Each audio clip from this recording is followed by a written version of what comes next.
The second book of Moses, called Exodus, chapter 1.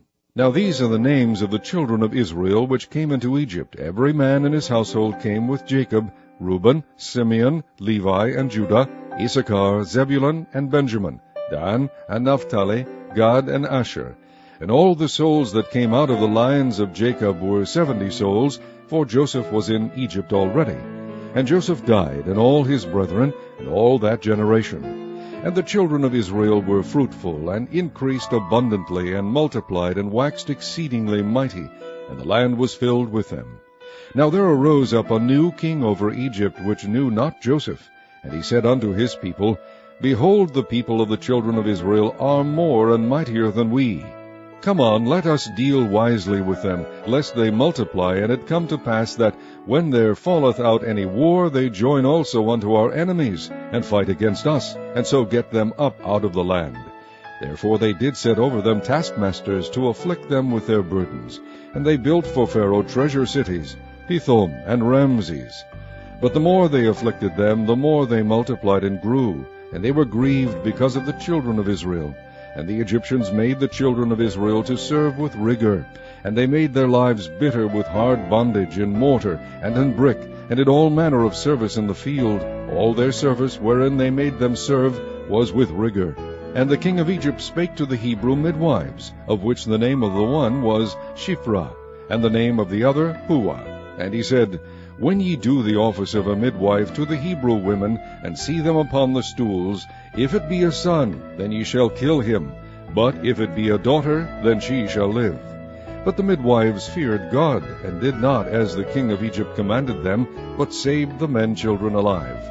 And the king of Egypt called for the midwives, and said unto them, Why have ye done this thing, and have saved the men children alive?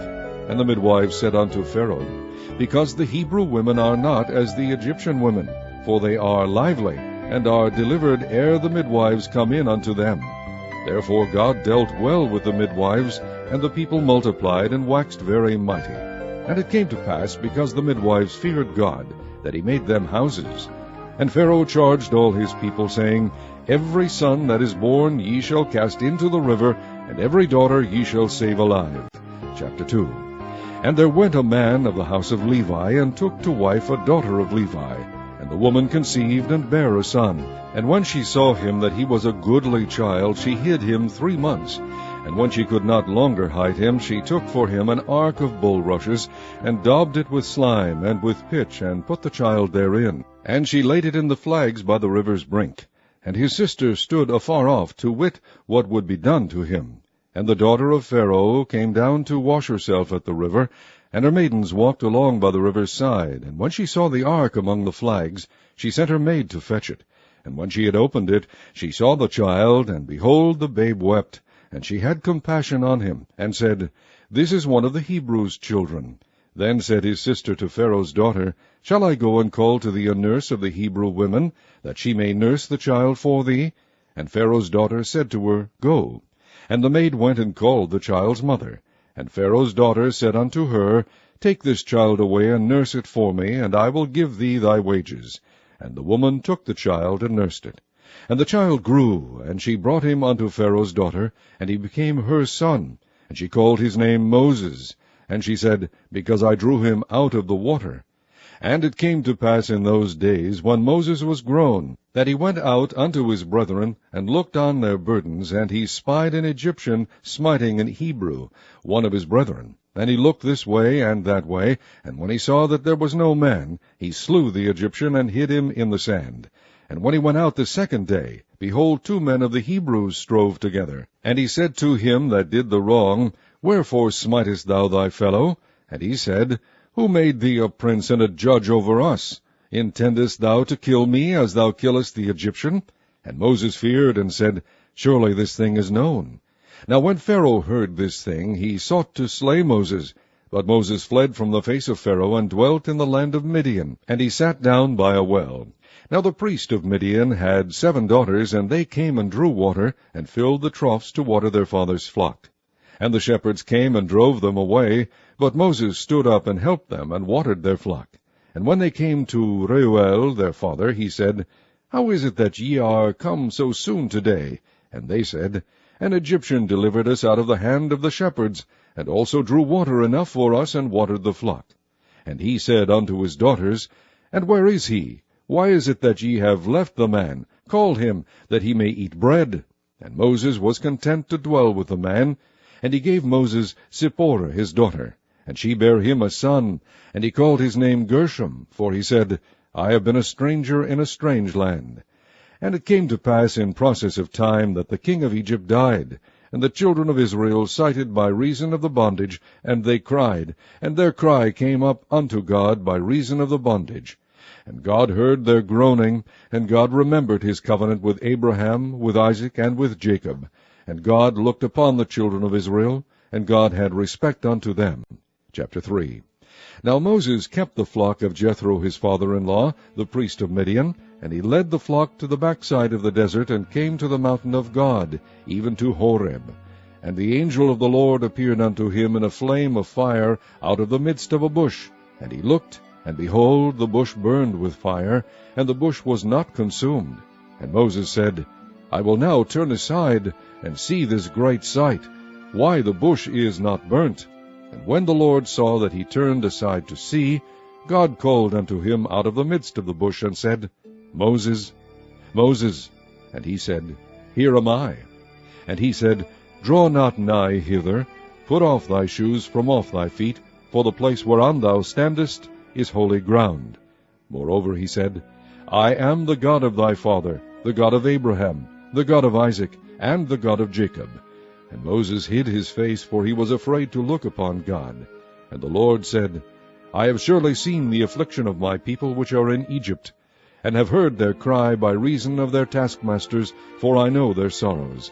And I am come down to deliver them out of the hand of the Egyptians, and to bring them up out of that land unto a good land, and a large, unto a land flowing with milk and honey, unto the place of the Canaanites, and the Hittites, and the Amorites, and the Perizzites, and the Hivites, and the Jebusites. Now therefore, behold, the cry of the children of Israel is come unto me, and I have also seen the oppression wherewith the Egyptians oppress them. Come now therefore, and I will send thee unto Pharaoh, that thou mayest bring forth my people, the children of Israel, out of Egypt. And Moses said unto God, Who am I, that I should go unto Pharaoh, and that I should bring forth the children of Israel out of Egypt? And he said, Certainly I will be with thee, and this shall be a token unto thee, that I have sent thee. When thou hast brought forth the people out of Egypt, ye shall serve God upon this mountain. And Moses said unto God, Behold, when I come unto the children of Israel, and shall say unto them, The God of your fathers hath sent me unto you, and they shall say to me, What is his name? What shall I say unto them? And God said unto Moses, I am that I am. And he said, Thus shalt thou say unto the children of Israel, I am, hath sent me unto you. And God said moreover unto Moses, Thus shalt thou say unto the children of Israel, The Lord God of your fathers, the God of Abraham, the God of Isaac, and the God of Jacob, hath sent me unto you. This is my name forever, and this is my memorial unto all generations. Go and gather the elders of Israel together, and say unto them, The Lord God of your fathers, the God of Abraham, of Isaac, and of Jacob, appeared unto me, saying, I have surely visited you, and seen that which is done to you in Egypt. And I have said, I will bring you up out of the affliction of Egypt unto the land of the Canaanites, and the Hittites, and the Amorites, and the Perizzites, and the Hivites, and the Jebusites, unto a land flowing with milk and honey. And they shall hearken to thy voice, and thou shalt come, thou and the elders of Egypt, unto the king of Egypt, and ye shall say unto him, The Lord God of the Hebrews hath met with us. And now let us go, we beseech thee, 3 days' journey into the wilderness, that we may sacrifice to the Lord our God. And I am sure that the king of Egypt will not let you go, no, not by a mighty hand. And I will stretch out my hand, and smite Egypt with all my wonders, which I will do in the midst thereof, and after that he will let you go. And I will give this people favor in the sight of the Egyptians. And it shall come to pass that, when ye go, ye shall not go empty. But every woman shall borrow of her neighbor, and of her that sojourneth in her house, jewels of silver, and jewels of gold, and raiment, and ye shall put them upon your sons, and upon your daughters, and ye shall spoil the Egyptians. Chapter 4. And Moses answered and said, But behold, they will not believe me, nor hearken unto my voice, for they will say, The Lord hath not appeared unto thee. And the Lord said unto him, What is that in thine hand? And he said, A rod. And he said, Cast it on the ground. And he cast it on the ground, and it became a serpent, and Moses fled from before it. And the Lord said unto Moses, Put forth thine hand, and take it by the tail. And he put forth his hand, and caught it, and it became a rod in his hand, that they might believe that the Lord God of their fathers, the God of Abraham, the God of Isaac, and the God of Jacob, hath appeared unto thee. And the Lord said furthermore unto him, Put now thine hand into thy bosom. And he put his hand into his bosom, and when he took it out, behold, his hand was leprous as snow. And he said, Put thine hand into thy bosom again. And he put his hand into his bosom again, and plucked it out of his bosom, and behold, it was turned again as his other flesh. And it shall come to pass, if they will not believe thee, neither hearken to the voice of the first sign, that they will believe the voice of the latter sign. And it shall come to pass, if they will not believe also these two signs, neither hearken unto thy voice, that thou shalt take of the water of the river, and pour it upon the dry land. And the water which thou takest out of the river shall become blood upon the dry land. And Moses said unto the Lord, O my Lord, I am not eloquent, neither heretofore, nor since thou hast spoken unto thy servant, but I am slow of speech, and of a slow tongue. And the Lord said unto him, Who hath made man's mouth? Or who maketh the dumb, or deaf, or the seeing, or the blind? Have not I, the Lord? Now therefore go, and I will be with thy mouth, and teach thee what thou shalt say. And he said, O my Lord, send, I pray thee, by the hand of him whom thou wilt send. And the anger of the Lord was kindled against Moses, and he said, Is not Aaron the Levite thy brother? I know that he can speak well. And also, behold, he cometh forth to meet thee, and when he seeth thee, he will be glad in his heart. And thou shalt speak unto him, and put words in his mouth. And I will be with thy mouth, and with his mouth, and will teach you what ye shall do. And he shall be thy spokesman unto the people, and he shall be, even he shall be to thee instead of a mouth, and thou shalt be to him instead of God. And thou shalt take this rod in thine hand, wherewith thou shalt do signs. And Moses went and returned to Jethro his father-in-law, and said unto him, Let me go, I pray thee, and return unto my brethren which are in Egypt, and see whether they be yet alive. And Jethro said to Moses, Go in peace. And the Lord said unto Moses in Midian, Go, return into Egypt, for all the men are dead which sought thy life. And Moses took his wife and his sons, and set them upon an ass, and he returned to the land of Egypt. And Moses took the rod of God in his hand. And the Lord said unto Moses, When thou goest to return into Egypt, see that thou do all those wonders before Pharaoh which I have put in thine hand. But I will harden his heart, that he shall not let the people go. And thou shalt say unto Pharaoh, Thus saith the Lord, Israel is my son, even my firstborn. And I say unto thee, Let my son go, that he may serve me. And if thou refuse to let him go, behold, I will slay thy son, even thy firstborn. And it came to pass by the way in the inn, that the Lord met him, and sought to kill him. Then Zipporah took a sharp stone, and cut off the foreskin of her son, and cast it at his feet, and said, Surely a bloody husband art thou to me. So he let him go. Then she said, A bloody husband thou art, because of the circumcision. And the Lord said to Aaron, Go into the wilderness to meet Moses. And he went and met him in the mount of God, and kissed him. Then Moses told Aaron all the words of the Lord who had sent him, and all the signs which he had commanded him. And Moses and Aaron went and gathered together all the elders of the children of Israel. And Aaron spake all the words which the Lord had spoken unto Moses, and did the signs in the sight of the people. And the people believed. And when they heard that the Lord had visited the children of Israel, and that he had looked upon their affliction, then they bowed their heads and worshipped. Chapter 5.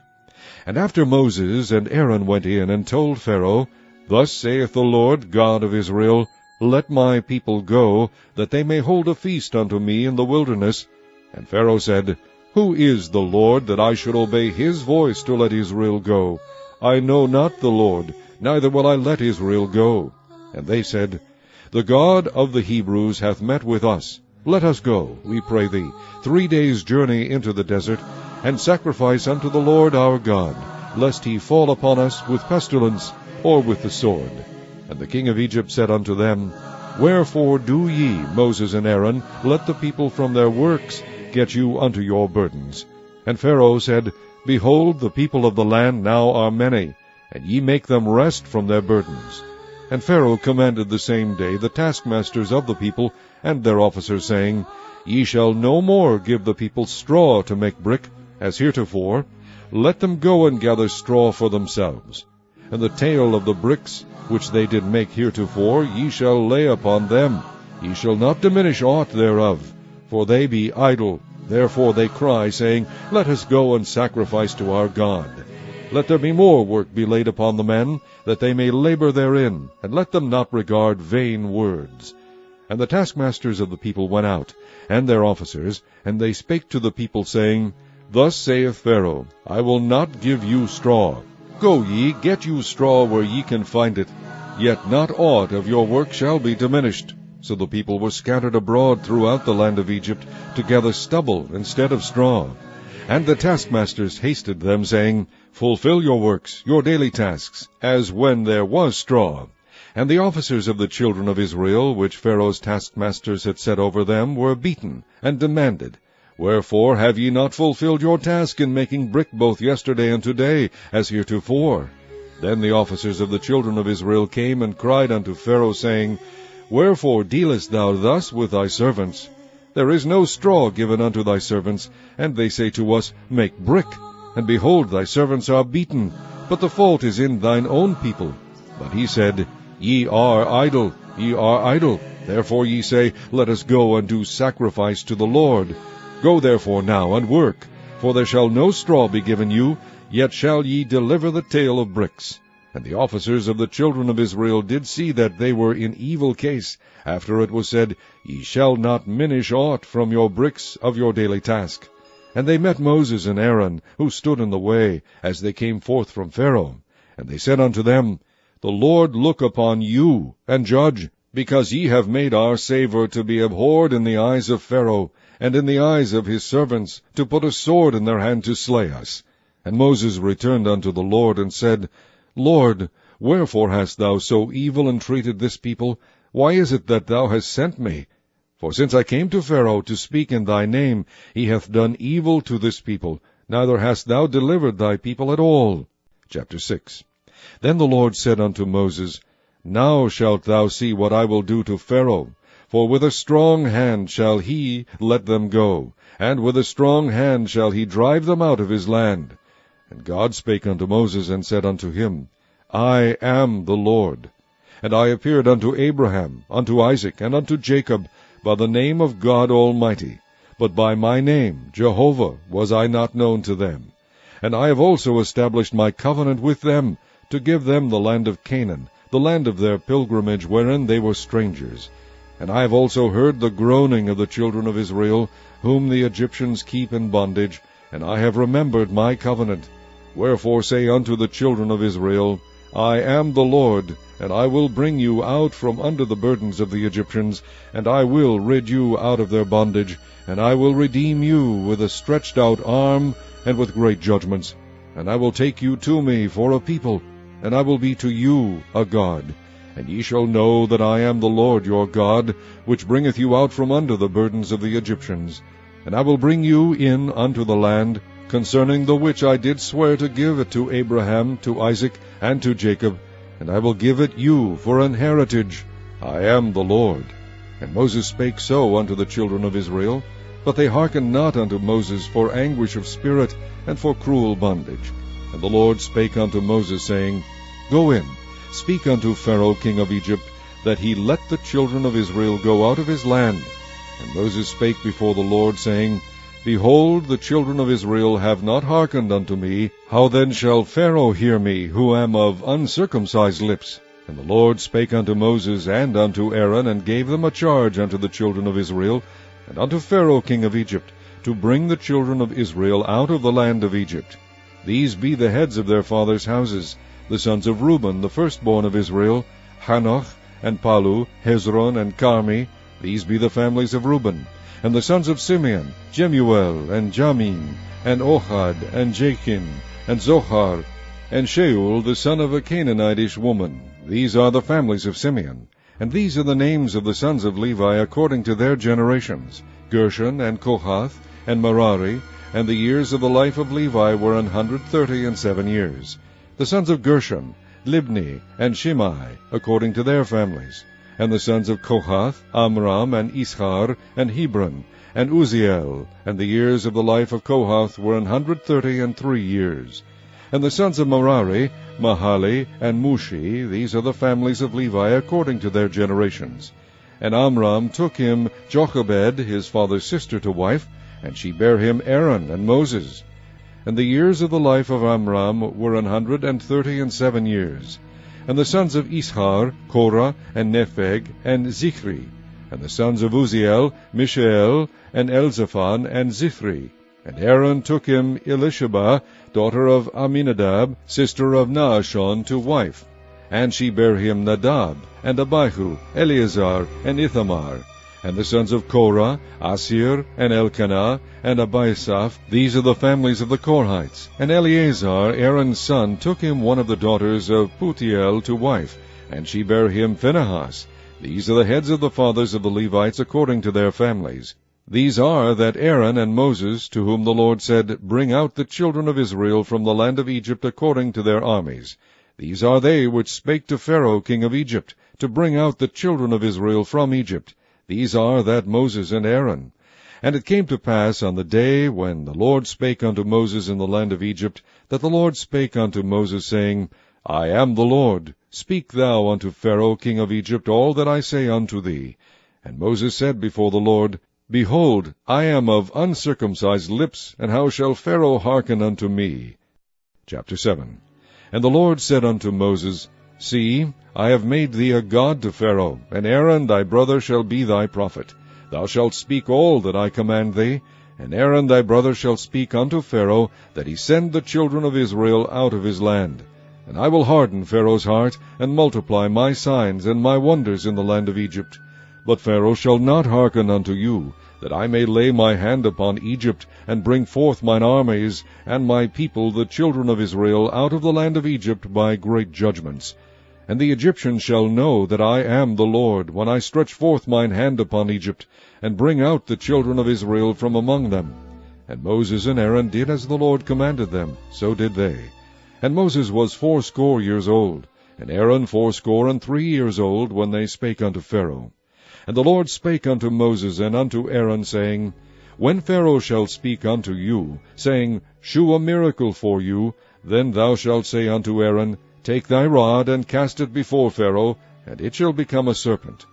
And Moses and Aaron went in unto Pharaoh, and they did so as the Lord had commanded. And Aaron cast down his rod before Pharaoh and before his servants, and it became a serpent. Then Pharaoh also called the wise men and the sorcerers. Now the magicians of Egypt, they also did in like manner with their enchantments. For they cast down every man his rod, and they became serpents. But Aaron's rod swallowed up their rods. And he hardened Pharaoh's heart, that he hearkened not unto them, as the Lord had said. And the Lord said unto Moses, Pharaoh's heart is hardened, he refuseth to let the people go. Get thee unto Pharaoh in the morning. Lo, he goeth out unto the water, and thou shalt stand by the river's brink against he come. And the rod which was turned to a serpent shalt thou take in thine hand. And thou shalt say unto him, The Lord God of the Hebrews hath sent me unto thee, saying, Let my people go, that they may serve me in the wilderness. And behold, hitherto thou wouldest not hear. Thus saith the Lord, In this thou shalt know that I am the Lord. Behold, I will smite with the rod that is in mine hand upon the waters which are in the river, and they shall be turned to blood. And the fish that is in the river shall die, and the river shall stink, and the Egyptians shall loathe to drink of the water of the river.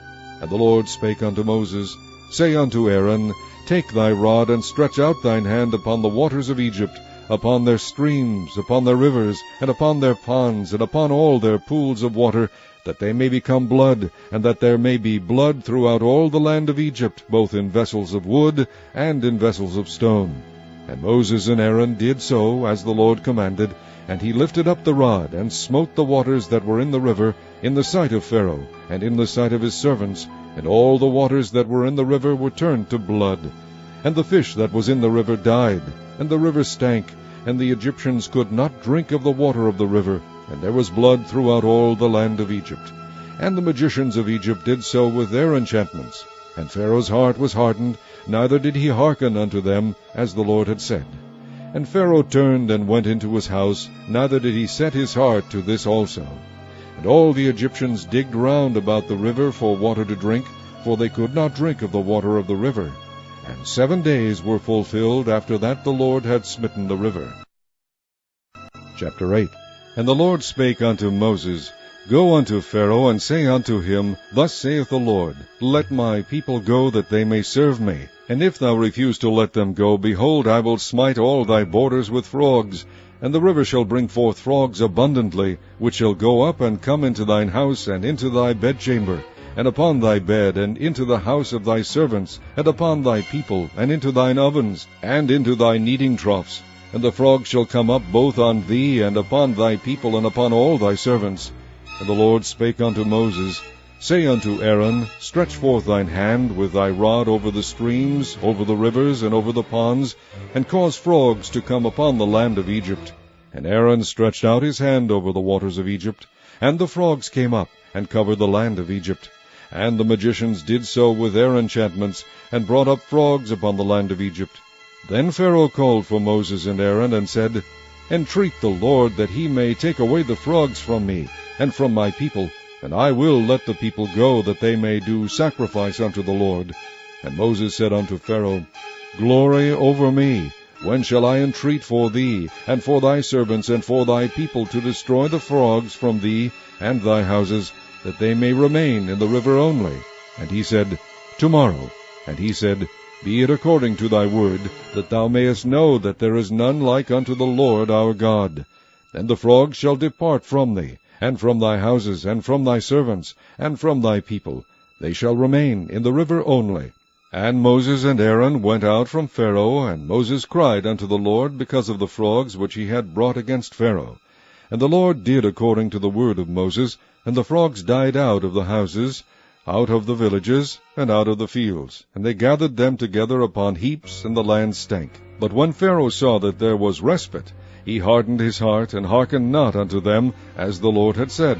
And the Lord said unto Moses, Say unto Aaron, Stretch out thy rod, and smite the dust of the land, that it may become lice throughout all the land of Egypt.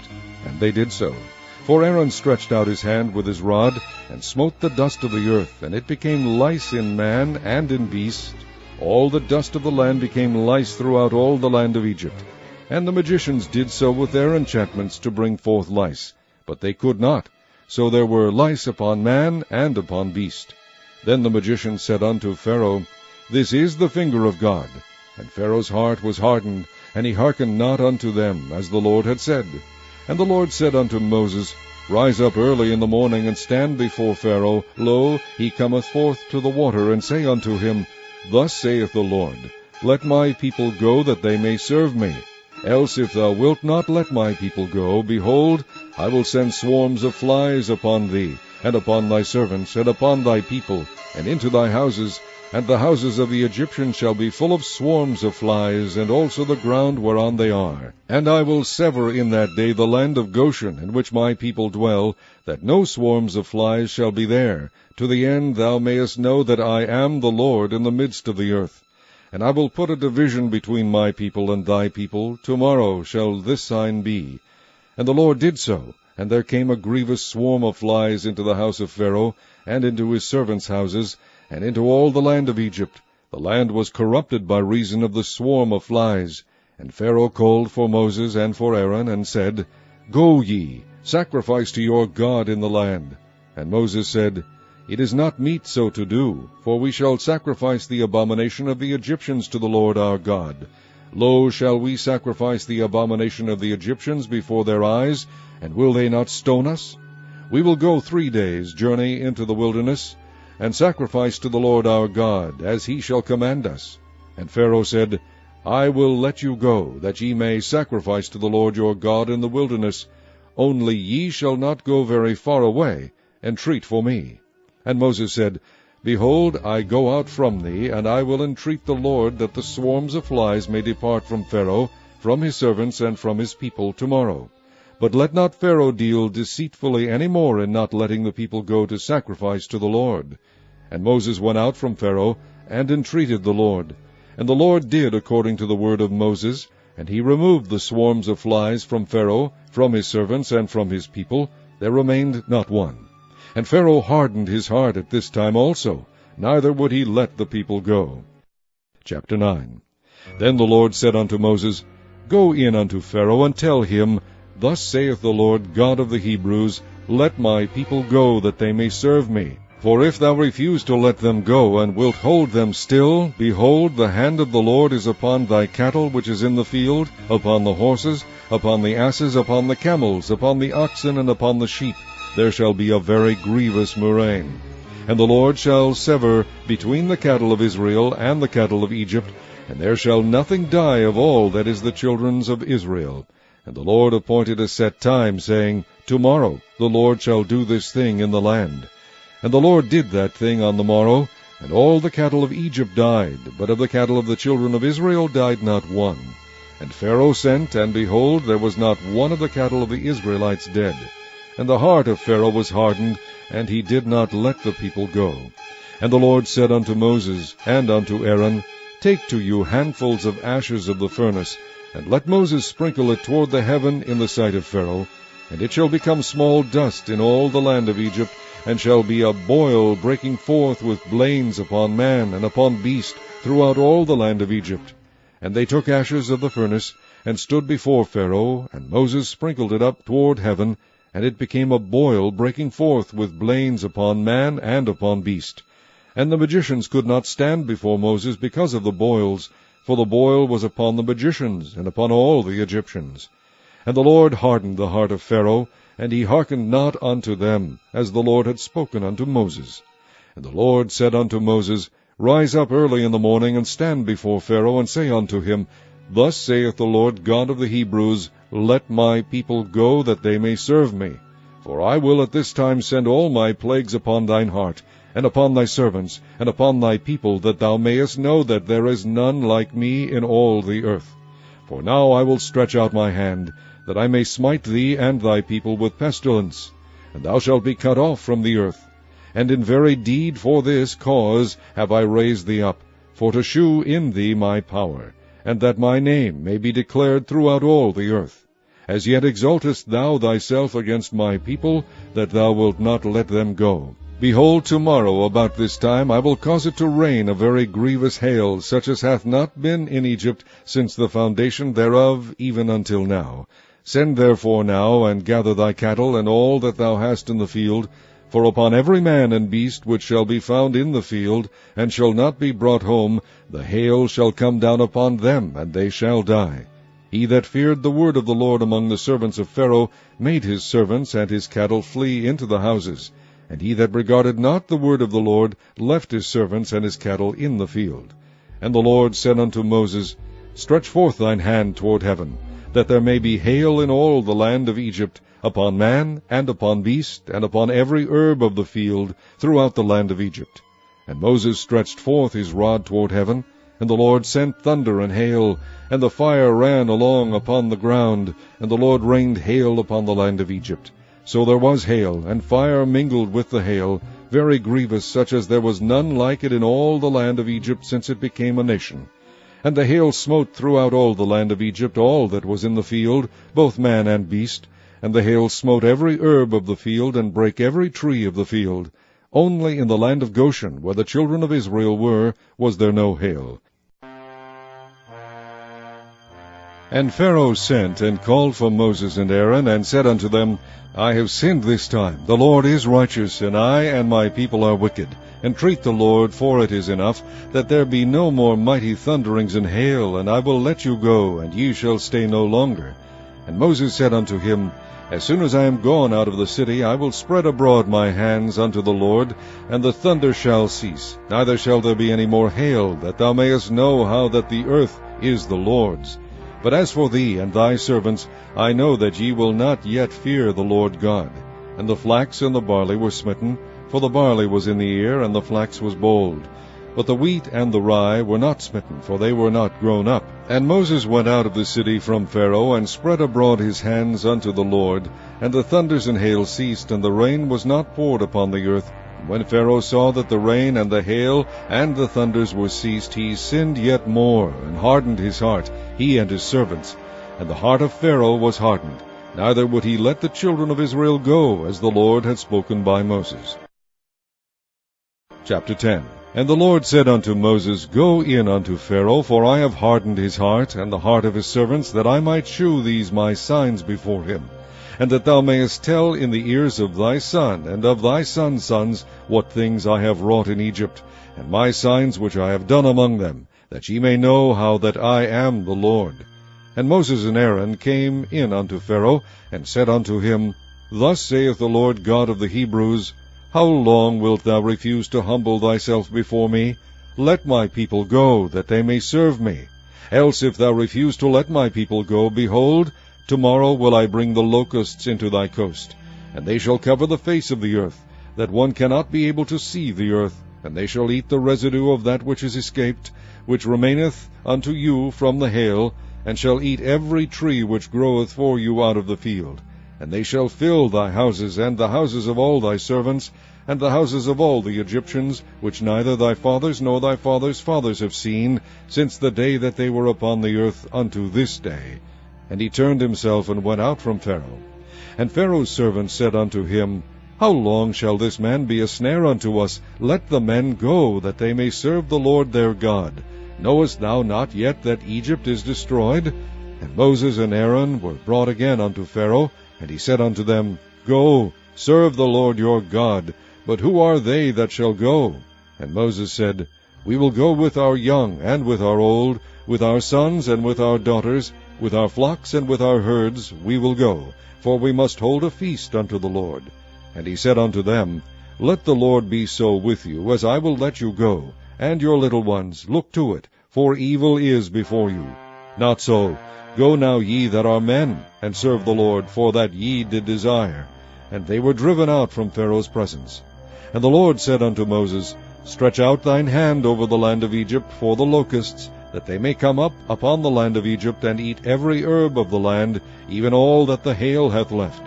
And Moses stretched forth his rod over the land of Egypt, and the Lord brought an east wind upon the land all that day, and all that night, and when it was morning, the east wind brought the locusts. And the locusts went up over all the land of Egypt, and rested in all the coasts of Egypt. Very grievous were they. Before them there were no such locusts as they, neither after them shall be such.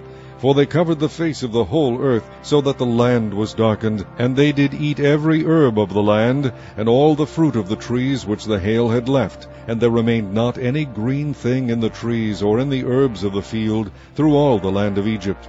Then Pharaoh called for Moses and Aaron in haste, and he said, I have sinned against the Lord your God, and against you. Now therefore forgive, I pray thee, my sin only this once, and entreat the Lord your God, that he may take away from me this death only. And he went out from Pharaoh, and entreated the Lord. And the Lord turned a mighty strong west wind, which took away the locusts, and cast them into the Red Sea. There remained not one locust in all the coasts of Egypt.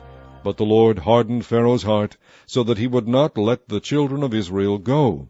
And the Lord said unto Moses, Stretch out thine hand toward heaven, that there may be darkness over the land of Egypt, even darkness which may be felt. And Moses stretched forth his hand toward heaven, and there was a thick darkness in all the land of Egypt 3 days. They saw not one another, neither rose any from his place for 3 days. But all the children of Israel had light in their dwellings. And Pharaoh called unto Moses, and said, Go ye, serve the Lord, only let your flocks and your herds be stayed, let your little ones also go with you. And Moses said, Thou must give us also sacrifices and burnt offerings, that we may sacrifice unto the Lord our God. Our cattle also shall go with us. There shall not be an hoof be left behind. For thereof must we take to serve the Lord our God, and we know not with what we must serve the Lord until we come thither. But the Lord hardened Pharaoh's heart, and he would not let them go. And Pharaoh said unto him, Get thee from me, take heed to thyself, see my face no more, for in that day thou seest my face, thou shalt die. And Moses said, Thou hast spoken well, I will see thy face again no more. Chapter 11. And the Lord said unto Moses, Yet will I bring one plague more upon Pharaoh and upon Egypt. Afterwards he will let you go hence. When he shall let you go, he shall surely thrust you out hence altogether. Speak now in the ears of the people, and let every man borrow of his neighbor, and every woman of her neighbor, jewels of silver and jewels of gold. And the Lord gave the people favor in the sight of the Egyptians. Moreover, the man Moses was very great in the land of Egypt, in the sight of Pharaoh's servants, and in the sight of the people. And Moses said, Thus saith the Lord, About midnight will I go out into the midst of Egypt, and all the firstborn in the land of Egypt shall die, from the firstborn of Pharaoh that sitteth upon his throne, even unto the firstborn of the maidservant that is behind the mill, and all the firstborn of beasts. And there shall be a great cry throughout all the land of Egypt, such as there was none like it, nor shall be like it any more. But against any of the children of Israel shall not a dog move his tongue, against man or beast, that ye may know how that the Lord doth put a difference between the Egyptians and Israel. And all these thy servants shall come down unto me, and bow down themselves unto me, saying, Get thee out, and all the people that follow thee. And after that I will go out. And he went out from Pharaoh in a great anger. And the Lord said unto Moses, Pharaoh shall not hearken unto you, that my wonders may be multiplied in the land of Egypt. And Moses and Aaron did all these wonders before Pharaoh, and the Lord hardened Pharaoh's heart, so that he would not let the children of Israel go out of his land. Chapter 12. And the Lord spake unto Moses and Aaron in the land of Egypt, saying, This month shall be unto you the beginning of months. It shall be the first month of the year to you. Speak ye unto all the congregation of Israel, saying, In the 10th day of this month they shall take to them every man a lamb, according to the house of their fathers, a lamb for an house. And if the household be too little for the lamb, let him and his neighbor next unto his house take it according to the number of the souls. Every man according to his eating shall make your count for the lamb. Your lamb shall be without blemish. A male of the first year, ye shall take it out from the sheep, or from the goats, and ye shall keep it up until the 14th day of the same month. And the whole assembly of the congregation of Israel shall kill it in the evening.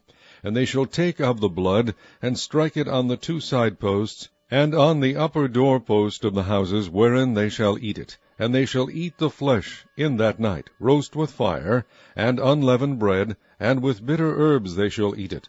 Eat not of it raw, nor sodden at all with water, but roast with fire, his head with his legs, and with the purtenance thereof. And ye shall let nothing of it remain until the morning, and that which remaineth of it until the morning ye shall burn with fire. And thus shall ye eat of it, with your loins girded, your shoes on your feet, and your staff in your hand, and ye shall eat it in haste.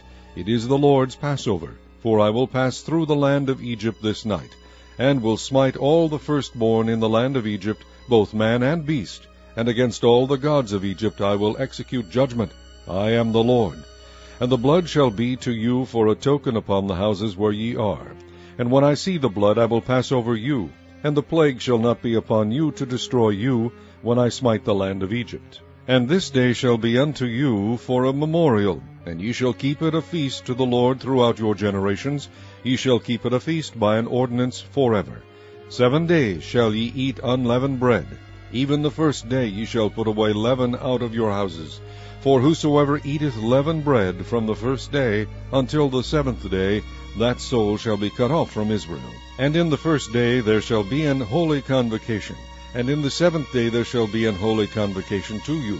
No manner of work shall be done in them, save that which every man must eat, that only may be done of you. And ye shall observe the feast of unleavened bread, for in this selfsame day have I brought your armies out of the land of Egypt. Therefore shall ye observe this day in your generations by an ordinance forever. In the 1st month, on the 14th day of the month at even, ye shall eat unleavened bread, until the 21st day of the month at even. 7 days shall there be no leaven found in your houses. For whosoever eateth that which is leavened, even that soul shall be cut off from the congregation of Israel, whether he be a stranger or born in the land. Ye shall eat nothing leavened. In all your habitations shall ye eat unleavened bread.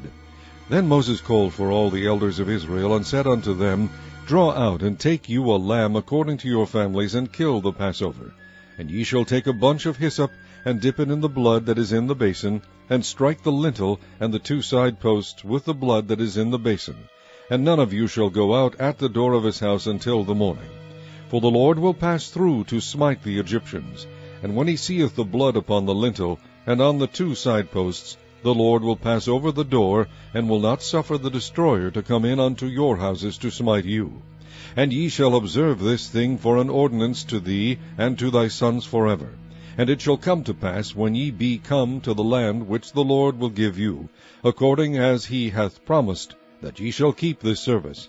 And it shall come to pass, when your children shall say unto you, What mean ye by this service? That ye shall say, It is the sacrifice of the Lord's Passover, who passed over the houses of the children of Israel in Egypt, when he smote the Egyptians and delivered our houses. And the people bowed the head and worshipped. And the children of Israel went away and did as the Lord had commanded Moses and Aaron, so did they. And it came to pass, that at midnight the Lord smote all the firstborn in the land of Egypt, from the firstborn of Pharaoh that sat on his throne, unto the firstborn of the captive that was in the dungeon, and all the firstborn of cattle. And Pharaoh rose up in the night, he and all his servants, and all the Egyptians, and there was a great cry in Egypt, for there was not a house where there was not one dead. And he called for Moses and Aaron by night, and said, Rise up, and get you forth from among my people, both ye and the children of Israel, and go, serve the Lord, as ye have said. Also take your flocks and your herds, as ye have said, and be gone, and bless me also. And the Egyptians were urgent upon the people, that they might send them out of the land in haste, for they said, We be all dead men. And the people took their dough before it was leavened, their kneading troughs being bound up in their clothes upon their shoulders. And the children of Israel did according to the word of Moses, and they borrowed of the Egyptians jewels of silver, and jewels of gold, and raiment. And the Lord gave the people favor in the sight of the Egyptians, so that they lent unto them such things as they required. And they spoiled the Egyptians. And the children of Israel journeyed from Ramses to Succoth, about 600,000 on foot, that were men, beside children. And a mixed multitude went up also with them, and flocks and herds, even very much cattle. And they baked unleavened cakes of the dough which they brought forth out of Egypt, for it was not leavened, because they were thrust out of Egypt, and could not tarry, neither had they prepared for themselves any victual. Now the sojourning of the children of Israel who dwelt in Egypt was 430 years. And it came to pass at the end of the 430 years, even the selfsame day it came to pass, that all the hosts of the Lord went out from the land of Egypt. It is a night to be much observed unto the Lord for bringing them out from the land of Egypt. This is that night of the Lord to be observed of all the children of Israel in their generations. And the Lord said unto Moses and Aaron, This is the ordinance of the Passover. There shall no stranger eat thereof, but every man's servant that is bought for money, when thou hast circumcised him, then shall he eat thereof. A foreigner and an hired servant shall not eat thereof. In one house shall it be eaten. Thou shalt not carry forth aught of the fresh abroad out of the house, neither shall ye break a bone thereof. All the congregation of Israel shall keep it. And when a stranger shall sojourn with thee, and will keep the Passover to the Lord, let all his males be circumcised, and then let him come near and keep it. And he shall be as one that is born in the land, for no uncircumcised person shall eat thereof. One law shall be to him that is homeborn, and unto the stranger that sojourneth among you. Thus did all the children of Israel, as the Lord commanded Moses and Aaron, so did they. And it came to pass, the selfsame day, that the Lord did bring the children of Israel out of the land of Egypt by their armies. Chapter 13. And the Lord spake unto Moses, saying, Sanctify unto me all the firstborn, whatsoever openeth the womb among the children of Israel, both of man and of beast, it is mine. And Moses said unto the people, Remember this day, in which ye came out from Egypt, out of the house of bondage. For by strength of hand the Lord brought you out from this place. There shall no leavened bread be eaten. This day came ye out in the month Abib. And it shall be, when the Lord shall bring thee into the land of the Canaanites, and the Hittites, and the Amorites, and the Hivites, and the Jebusites, which he sware unto thy fathers to give thee, a land flowing with milk and honey, that thou shalt keep this service in this month.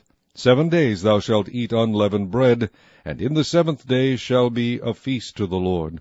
Unleavened bread shall be eaten 7 days, and there shall no leavened bread be seen with thee, neither shall there be leaven seen with thee in all thy quarters. And thou shalt shew thy son in that day, saying, This is done because of that which the Lord did unto me when I came forth out of Egypt. And it shall be for a sign unto thee upon thine hand, and for a memorial between thine eyes, that the Lord's law may be in thy mouth. For with a strong hand hath the Lord brought thee out of Egypt. Thou shalt therefore keep this ordinance in his season from year to year. And it shall be, when the Lord shall bring thee into the land of the Canaanites, as he sware unto thee and to thy fathers, and shall give it thee, that thou shalt set apart unto the Lord all that openeth the matrix, and every firstling that cometh of a beast which thou hast. The male shall be the Lord's. And every firstling of an ass thou shalt redeem with a lamb. And if thou wilt not redeem it, then thou shalt break his neck, and all the firstborn of man among thy children shalt thou redeem. And it shall be, when thy son asketh thee in time to come, saying, What is this? That thou shalt say unto him, By strength of hand the Lord brought us out from Egypt, from the house of bondage. And it came to pass, when Pharaoh would hardly let us go, that the Lord slew all the firstborn in the land of Egypt, both the firstborn of man and the firstborn of beast. Therefore I sacrifice to the Lord all that openeth the matrix, being males, but all the firstborn of my children I redeem. And it shall be for a token upon thine hand, and for frontlets between thine eyes, for by strength of hand the Lord brought us forth out of Egypt. And it came to pass, when Pharaoh had let the people go, that God led them not through the way of the land of the Philistines, although that was near. For God said, Lest peradventure the people repent when they see war, and they return to Egypt. But God led the people about through the way of the wilderness of the Red Sea. And the children of Israel went up harnessed out of the land of Egypt. And Moses took the bones of Joseph with him, for he had straitly sworn the children of Israel, saying, God will surely visit you, and ye shall carry up my bones away hence with you. And they took their journey from Succoth, and encamped in Etham, in the edge of the wilderness. And the Lord went before them by day in a pillar of a cloud, to lead them the way, and by night in a pillar of fire, to give them light, to go by day and night. He took not away the pillar of the cloud by day, nor the pillar of fire by night, from before the people. Chapter 14. And the Lord spake unto Moses, saying, Speak unto the children of Israel, that they turn and encamp before Pihahiroth, between Migdol and the sea, over against Baal-zephon. Before it shall ye encamp by the sea. For Pharaoh will say of the children of Israel, They are entangled in the land, the wilderness hath shut them in. And I will harden Pharaoh's heart, that he shall follow after them. And I will be honored upon Pharaoh, and upon all his host, that the Egyptians may know that I am the Lord. And they did so. And it was told the king of Egypt that the people fled, and the heart of Pharaoh and of his servants was turned against the people, and they said, Why have we done this, that we have let Israel go from serving us? And he made ready his chariot, and took his people with him. And he took 600 chosen chariots, and all the chariots of Egypt, and captains over every one of them. And the Lord hardened the heart of Pharaoh king of Egypt, and he pursued after the children of Israel. And the children of Israel went out with an high hand. But the Egyptians pursued after them, all the horses and chariots of Pharaoh, and his horsemen, and his army, and overtook them, encamping by the sea, beside Pihahiroth, before Baal-zephon. And when Pharaoh drew nigh, the children of Israel lifted up their eyes, and behold, the Egyptians marched after them, and they were sore afraid. And the children of Israel cried out unto the Lord, and they said unto Moses, Because there were no graves in Egypt, hast thou taken us away to die in the wilderness? Wherefore hast thou dealt thus with us, to carry us forth out of Egypt? Is not this the word that we did tell thee in Egypt, saying, Let us alone, that we may serve the Egyptians? For it had been better for us to serve the Egyptians, than that we should die in the wilderness. And Moses said unto the people, Fear ye not, stand still, and see the salvation of the Lord, which he will shew to you today. For the Egyptians whom ye have seen today, ye shall see them again no more forever. The Lord shall fight for you, and ye shall hold your peace. And the Lord said unto Moses, Wherefore criest thou unto me? Speak unto the children of Israel that they go forward. But lift thou up thy rod, and stretch out thine hand over the sea, and divide it. And the children of Israel shall go on dry ground through the midst of the sea. And I, behold, I will harden the hearts of the Egyptians, and they shall follow them. And I will get me honor upon Pharaoh, and upon all his host, upon his chariots, and upon his horsemen. And the Egyptians shall know that I am the Lord, when I have gotten me honor upon Pharaoh, upon his chariots, and upon his horsemen. And the angel of God, which went before the camp of Israel, removed, and went behind them. And the pillar of the cloud went from before their face, and stood behind them. And it came between the camp of the Egyptians and the camp of Israel. And it was a cloud and darkness to them. But it gave light by night to these, so that the one came not near the other all the night. And Moses stretched out his hand over the sea, and the Lord caused the sea to go back by a strong east wind all that night, and made the sea dry land, and the waters were divided. And the children of Israel went into the midst of the sea upon the dry ground, and the waters were a wall unto them on their right hand and on their left.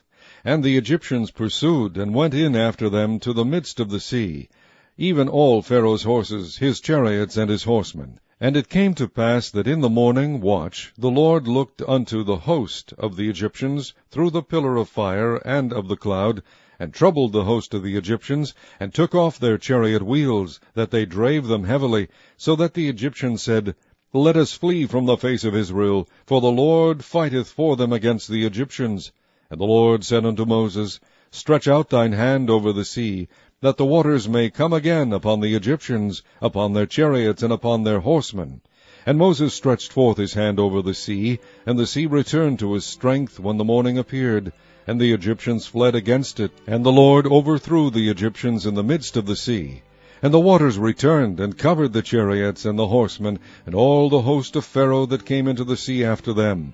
There remained not so much as one of them. But the children of Israel walked upon dry land in the midst of the sea, and the waters were a wall unto them on their right hand and on their left. Thus the Lord saved Israel that day out of the hand of the Egyptians, and Israel saw the Egyptians dead upon the seashore. And Israel saw that great work which the Lord did upon the Egyptians, and the people feared the Lord, and believed the Lord and his servant Moses. Chapter 15. Then sang Moses and the children of Israel this song unto the Lord, and spake, saying, I will sing unto the Lord, for he hath triumphed gloriously. The horse and his rider hath he thrown into the sea. The Lord is my strength and song, and he is become my salvation. He is my God, and I will prepare him an habitation, my father's God, and I will exalt him. The Lord is a man of war, the Lord is his name. Pharaoh's chariots and his host hath he cast into the sea. His chosen captains also are drowned in the Red Sea. The depths have covered them. They sank into the bottom as a stone. Thy right hand, O Lord, is become glorious in power. Thy right hand, O Lord, hath dashed in pieces the enemy. And in the greatness of thine excellency thou hast overthrown them that rose up against thee. Thou sentest forth thy wrath, which consumed them as stubble. And with the blast of thy nostrils the waters were gathered together. The floods stood upright as an heap, and the depths were congealed in the heart of the sea. The enemy said, I will pursue, I will overtake, I will divide the spoil. My lust shall be satisfied upon them. I will draw my sword, my hand shall destroy them. Thou didst blow with thy wind, the sea covered them. They sank as lead in the mighty waters. Who is like unto thee, O Lord, among the gods? Who is like thee, glorious in holiness, fearful in praises, doing wonders? Thou stretched out thy right hand, the earth swallowed them. Thou in thy mercy hast led forth the people which thou hast redeemed. Thou hast guided them in thy strength unto thy holy habitation. The people shall hear, and be afraid. Sorrow shall take hold on the inhabitants of Palestina. Then the dukes of Edom shall be amazed. The mighty men of Moab, trembling, shall take hold upon them. All the inhabitants of Canaan shall melt away. Fear and dread shall fall upon them. By the greatness of thine arm they shall be as still as a stone, till thy people pass over, O Lord, till the people pass over which thou hast purchased. Thou shalt bring them in, and plant them in the mountain of thine inheritance, in the place, O Lord, which thou hast made for thee to dwell in the sanctuary, O Lord, which thy hands have established. The Lord shall reign forever and ever. For the horse of Pharaoh went in with his chariots and with his horsemen into the sea, and the Lord brought again the waters of the sea upon them. But the children of Israel went on dry land in the midst of the sea. And Miriam the prophetess, the sister of Aaron, took a timbrel in her hand, and all the women went out after her with timbrels and with dances. And Miriam answered them, Sing ye to the Lord, for he hath triumphed gloriously. The horse and his rider hath he thrown into the sea.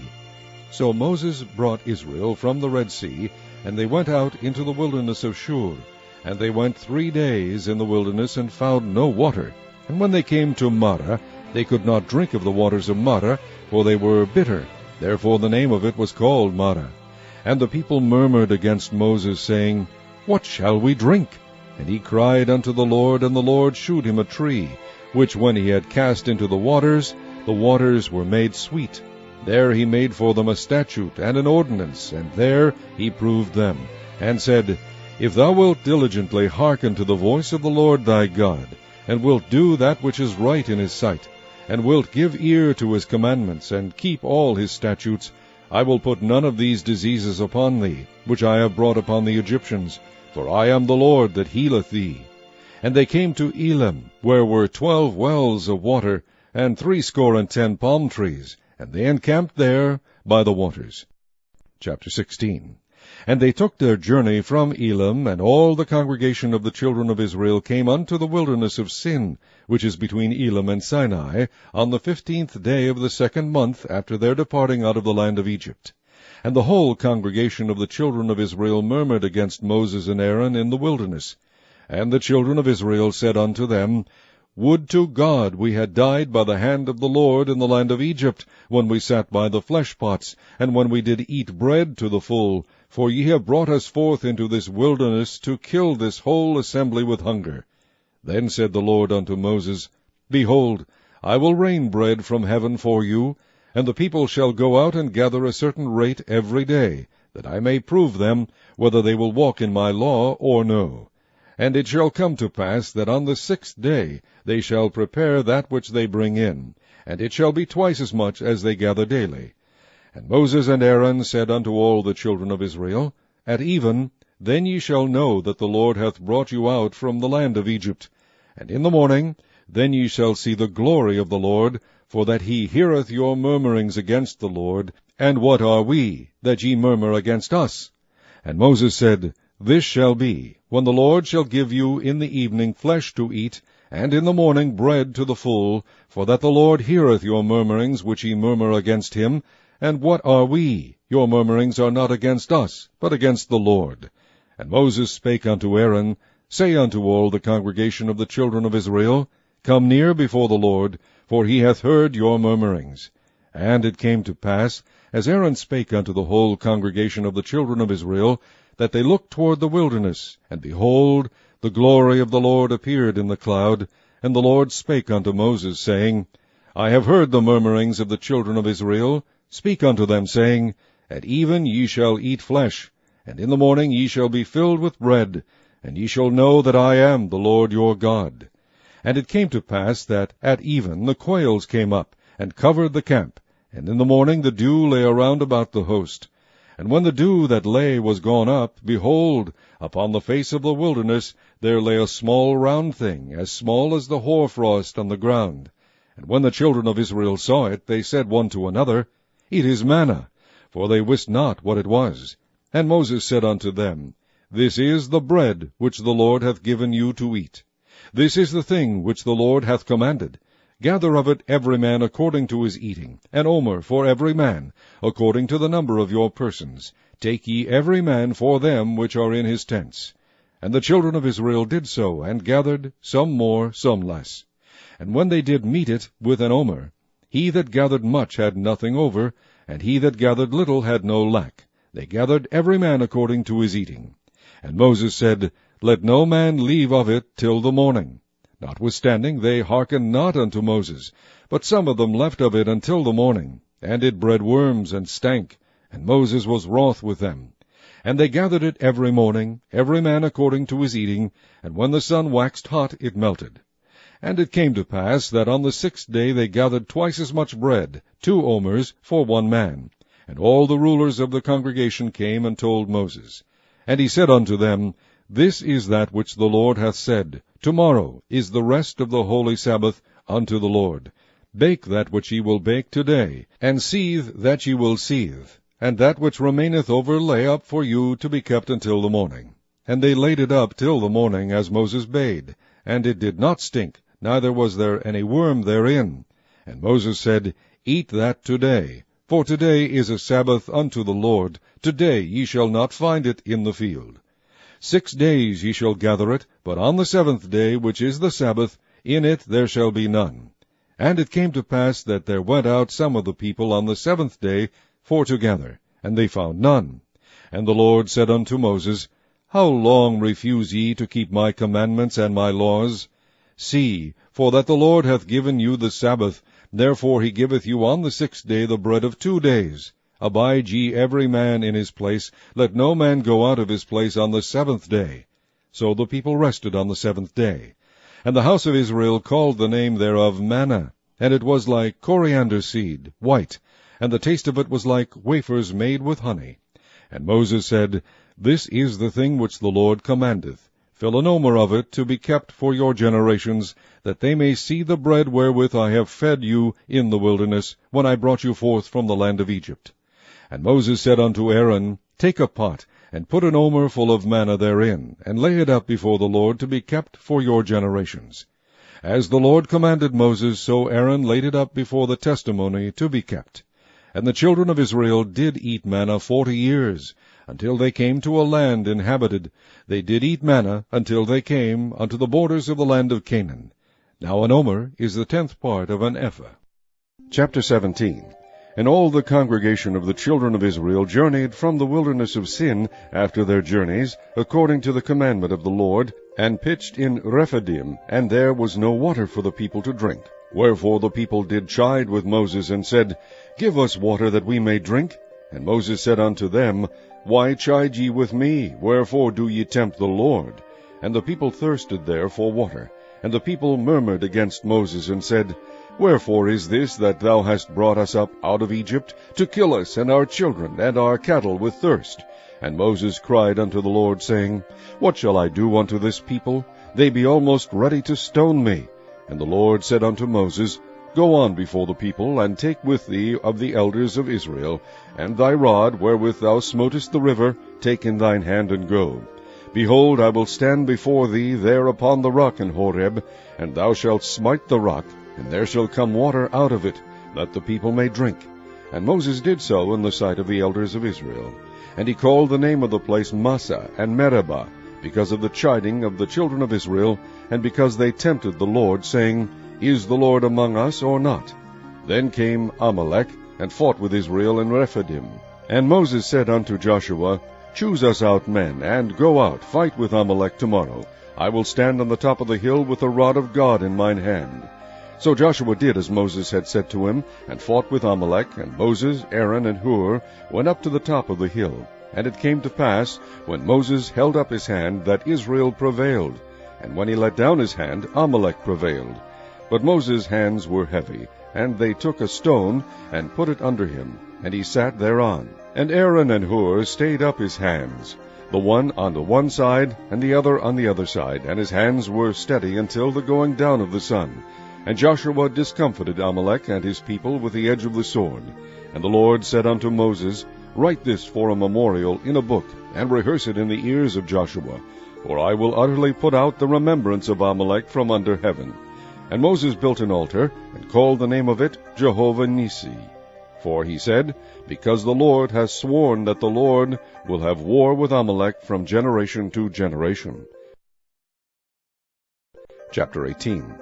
When Jethro, the priest of Midian, Moses' father-in-law, heard of all that God had done for Moses and for Israel his people, and that the Lord had brought Israel out of Egypt, Then Jethro, Moses' father-in-law, took up Zipporah, Moses' wife, after he had sent her back, and her 2 sons, of which the name of the one was Gershom, for he said, I have been an alien in a strange land. And the same of the other was Eleazar, for the God of my father, said he, was mine help, and delivered me from the sword of Pharaoh. And Jethro, Moses' father-in-law, came with his sons and his wife unto Moses into the wilderness, where he encamped at the mount of God. And he said unto Moses, I, thy father-in-law Jethro, am come unto thee, and thy wife, and her 2 sons with her. And Moses went out to meet his father-in-law, and did obeisance, and kissed him, and they asked each other of their welfare, and they came into the tent. And Moses told his father-in-law all that the Lord had done unto Pharaoh and to the Egyptians for Israel's sake, and all the travail that had come upon them by the way, and how the Lord delivered them. And Jethro rejoiced for all the goodness which the Lord had done to Israel, whom he had delivered out of the hand of the Egyptians. And Jethro said, Blessed be the Lord, who hath delivered you out of the hand of the Egyptians, and out of the hand of Pharaoh, who hath delivered the people from under the hand of the Egyptians. Now I know that the Lord is greater than all gods, for in the thing wherein they dealt proudly he was above them. And Jethro, Moses' father-in-law, took a burnt offering and sacrifices for God, and Aaron came, and all the elders of Israel, to eat bread with Moses' father-in-law before God.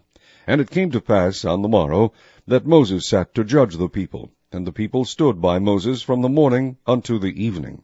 And when Moses' father-in-law saw all that he did to the people, he said, What is this thing that thou doest to the people? Why sittest thou thyself alone, and all the people stand by thee from morning unto even? And Moses said unto his father-in-law, Because the people come unto me to inquire of God.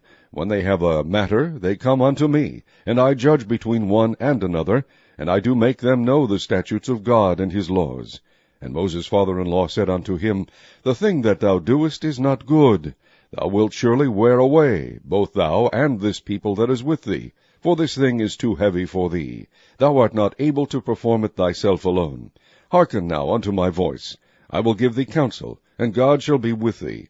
Be thou for the people to Godward, that thou mayest bring the causes unto God. And thou shalt teach them ordinances and laws, and shalt shew them the way wherein they must walk, and the work that they must do. Moreover, thou shalt provide out of all the people able men, such as fear God, men of truth, hating covetousness, and place such over them, to be rulers of thousands, and rulers of hundreds, rulers of 50s, and rulers of 10s. And let them judge the people at all seasons. And it shall be that every great matter they shall bring unto thee, but every small matter they shall judge. So shall it be easier for thyself, and they shall bear the burden with thee. If thou shalt do this thing, and God command thee so, then thou shalt be able to endure, and all this people shall also go to their place in peace. So Moses hearkened to the voice of his father-in-law, and did all that he had said. And Moses chose able men out of all Israel, and made them heads over the people, rulers of thousands, rulers of hundreds, rulers of 50s, and rulers of 10s. And they judged the people at all seasons. The hard causes they brought unto Moses, but every small matter they judged themselves. And Moses let his father-in-law depart, and he went his way into his own land. Chapter 19. In the 3rd month, when the children of Israel were gone forth out of the land of Egypt, the same day came they into the wilderness of Sinai. For they were departed from Rephidim, and were come to the desert of Sinai, and had pitched in the wilderness. And there Israel camped before the mount. And Moses went up unto God, and the Lord called unto him out of the mountain, saying, Thus shalt thou say to the house of Jacob, and tell the children of Israel, Ye have seen what I did unto the Egyptians, and how I bare you on eagle's wings, and brought you unto myself. Now therefore, if ye will obey my voice indeed, and keep my covenant, then ye shall be a peculiar treasure unto me above all people, for all the earth is mine. And ye shall be unto me a kingdom of priests, and an holy nation. These are the words which thou shalt speak unto the children of Israel. And Moses came and called for the elders of the people, and laid before their faces all these words which the Lord commanded him. And all the people answered together, and said, All that the Lord hath spoken we will do. And Moses returned the words of the people unto the Lord. And the Lord said unto Moses, Lo, I come unto thee in a thick cloud, that the people may hear when I speak with thee, and believe thee forever. And Moses told the words of the people unto the Lord. And the Lord said unto Moses, Go unto the people, and sanctify them today and tomorrow, and let them wash their clothes, and be ready against the 3rd day. For the 3rd day the Lord will come down in the sight of all the people upon Mount Sinai. And thou shalt set bounds unto the people round about, saying, Take heed to yourselves that ye go not up into the mount, or touch the border of it. Whosoever toucheth the mount shall be surely put to death. There shall not an hand touch it, but he shall surely be stoned, or shot through. Whether it be beast or man, it shall not live. When the trumpet soundeth long, they shall come up to the mount. And Moses went down from the mount unto the people, and sanctified the people, and they washed their clothes. And he said unto the people, Be ready against the 3rd day, come not at your wives. And it came to pass on the 3rd day in the morning, that there were thunders and lightnings, and a thick cloud upon the mount, and the voice of the trumpet exceeding loud, so that all the people that was in the camp trembled. And Moses brought forth the people out of the camp to meet with God, and they stood at the nether part of the mount. And Mount Sinai was altogether on a smoke, because the Lord descended upon it in fire, and the smoke thereof ascended as the smoke of a furnace, and the whole mount quaked greatly. And when the voice of the trumpet sounded long, and waxed louder and louder, Moses spake, and God answered him by a voice. And the Lord came down upon Mount Sinai, on the top of the mount. And the Lord called Moses up to the top of the mount, and Moses went up. And the Lord said unto Moses, Go down, charge the people, lest they break through unto the Lord to gaze, and many of them perish. And let the priests also, which come near to the Lord, sanctify themselves, lest the Lord break forth upon them. And Moses said unto the Lord, The people cannot come up to Mount Sinai, for thou chargest us, saying, Set bounds about the mount, and sanctify it.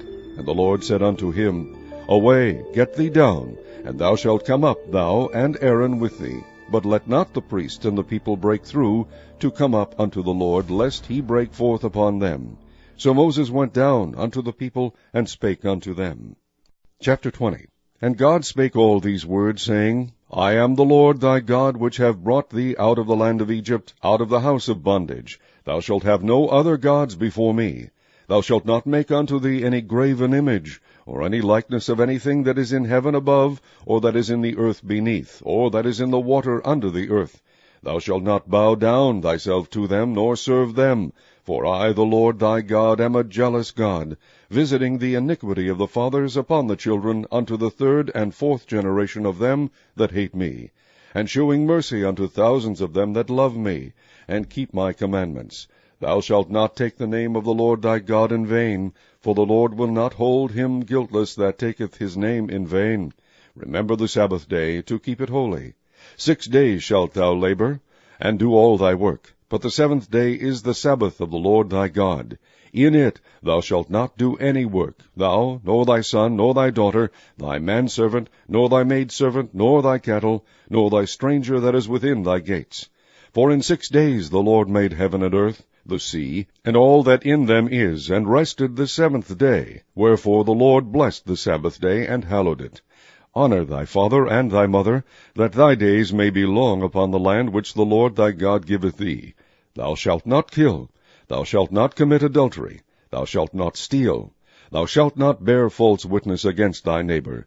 Thou shalt not covet thy neighbor's house. Thou shalt not covet thy neighbor's wife, nor his manservant, nor his maidservant, nor his ox, nor his ass, nor anything that is thy neighbor's. And all the people saw the thunderings, and the lightnings, and the noise of the trumpet, and the mountain smoking.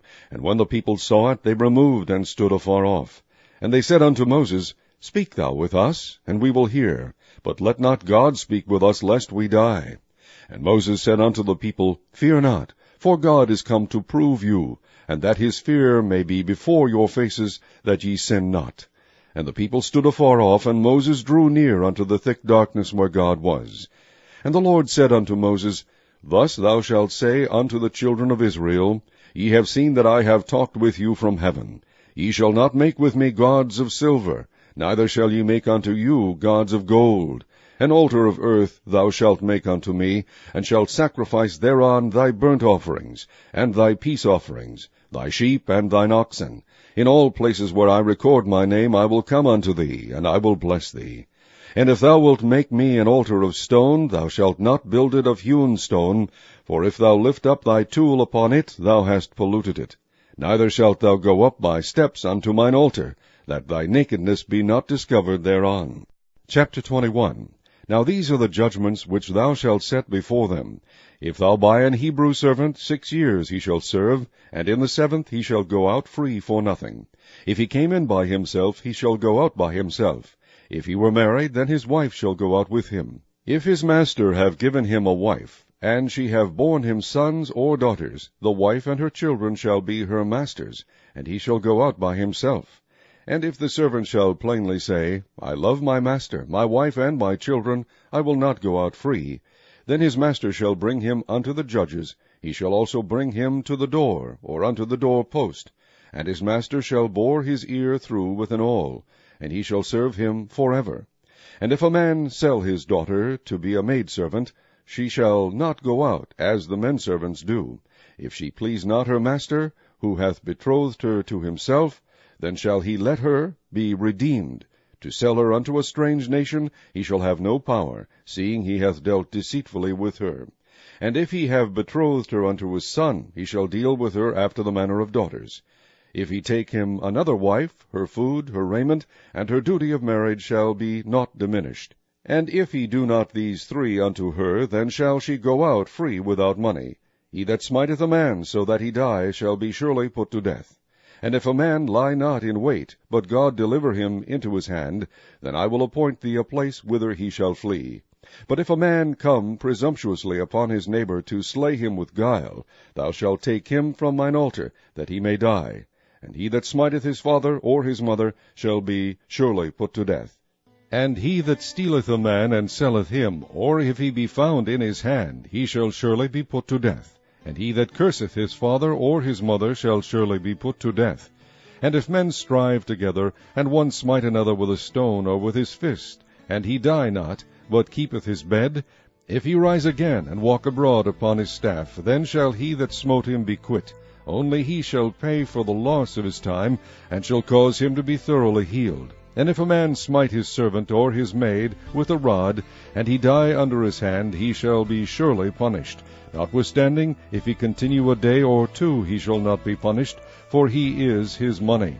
If men strive and hurt a woman with child, so that her fruit depart from her, and yet no mischief follow, he shall be surely punished, according as the woman's husband will lay upon him, and he shall pay as the judges determine. And if any mischief follow, then thou shalt give life for life, eye for eye, tooth for tooth, hand for hand, foot for foot, burning for burning, wound for wound, stripe for stripe. And if a man smite the eye of his servant or the eye of his maid, that it perish, he shall let him go free for his eye's sake. And if he smite out his manservant's tooth or his maidservant's tooth, he shall let him go free for his tooth's sake. If an ox gore a man or a woman that they die, then the ox shall be surely stoned, and his flesh shall not be eaten, but the owner of the ox shall be quit. But if the ox were wont to push with his horn in time past, and it hath been testified to his owner, and he hath not kept him in, but that he hath killed a man or a woman, the ox shall be stoned, and his owner also shall be put to death. If there be laid on him a sum of money, then he shall give for the ransom of his life whatsoever is laid upon him, whether he have gored a son or have gored a daughter. According to this judgment shall it be done unto him. If the ox shall push a manservant or a maidservant, he shall give unto their master 30 shekels of silver, and the ox shall be stoned. And if a man shall open a pit, or if a man shall dig a pit, and not cover it, and an ox or an ass fall therein, the owner of the pit shall make it good, and give money unto the owner of them, and the dead beast shall be his. And if one man's ox hurt another's, that he die, then they shall sell the live ox, and divide the money of it, and the dead ox also they shall divide. Or if it be known that the ox hath used to push in time past, and his owner hath not kept him in, he shall surely pay ox for ox, and the dead shall be his own.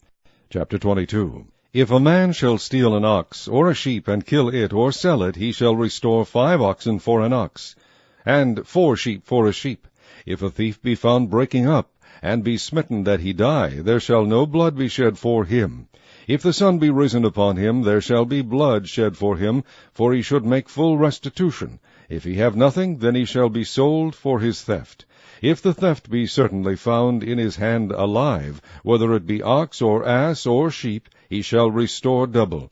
If a man shall cause a field or vineyard to be eaten, and shall put in his beast, and shall feed in another man's field, of the best of his own field, and of the best of his own vineyard shall he make restitution. If fire break out and catch in thorns, so that the stacks of corn, or the standing corn, or the field, be consumed therewith, he that kindled the fire shall surely make restitution. If a man shall deliver unto his neighbor money or stuff to keep, and it be stolen out of the man's house, if the thief be found, let him pay double. If the thief be not found, then the master of the house shall be brought unto the judges, to see whether he have put his hand unto his neighbor's goods.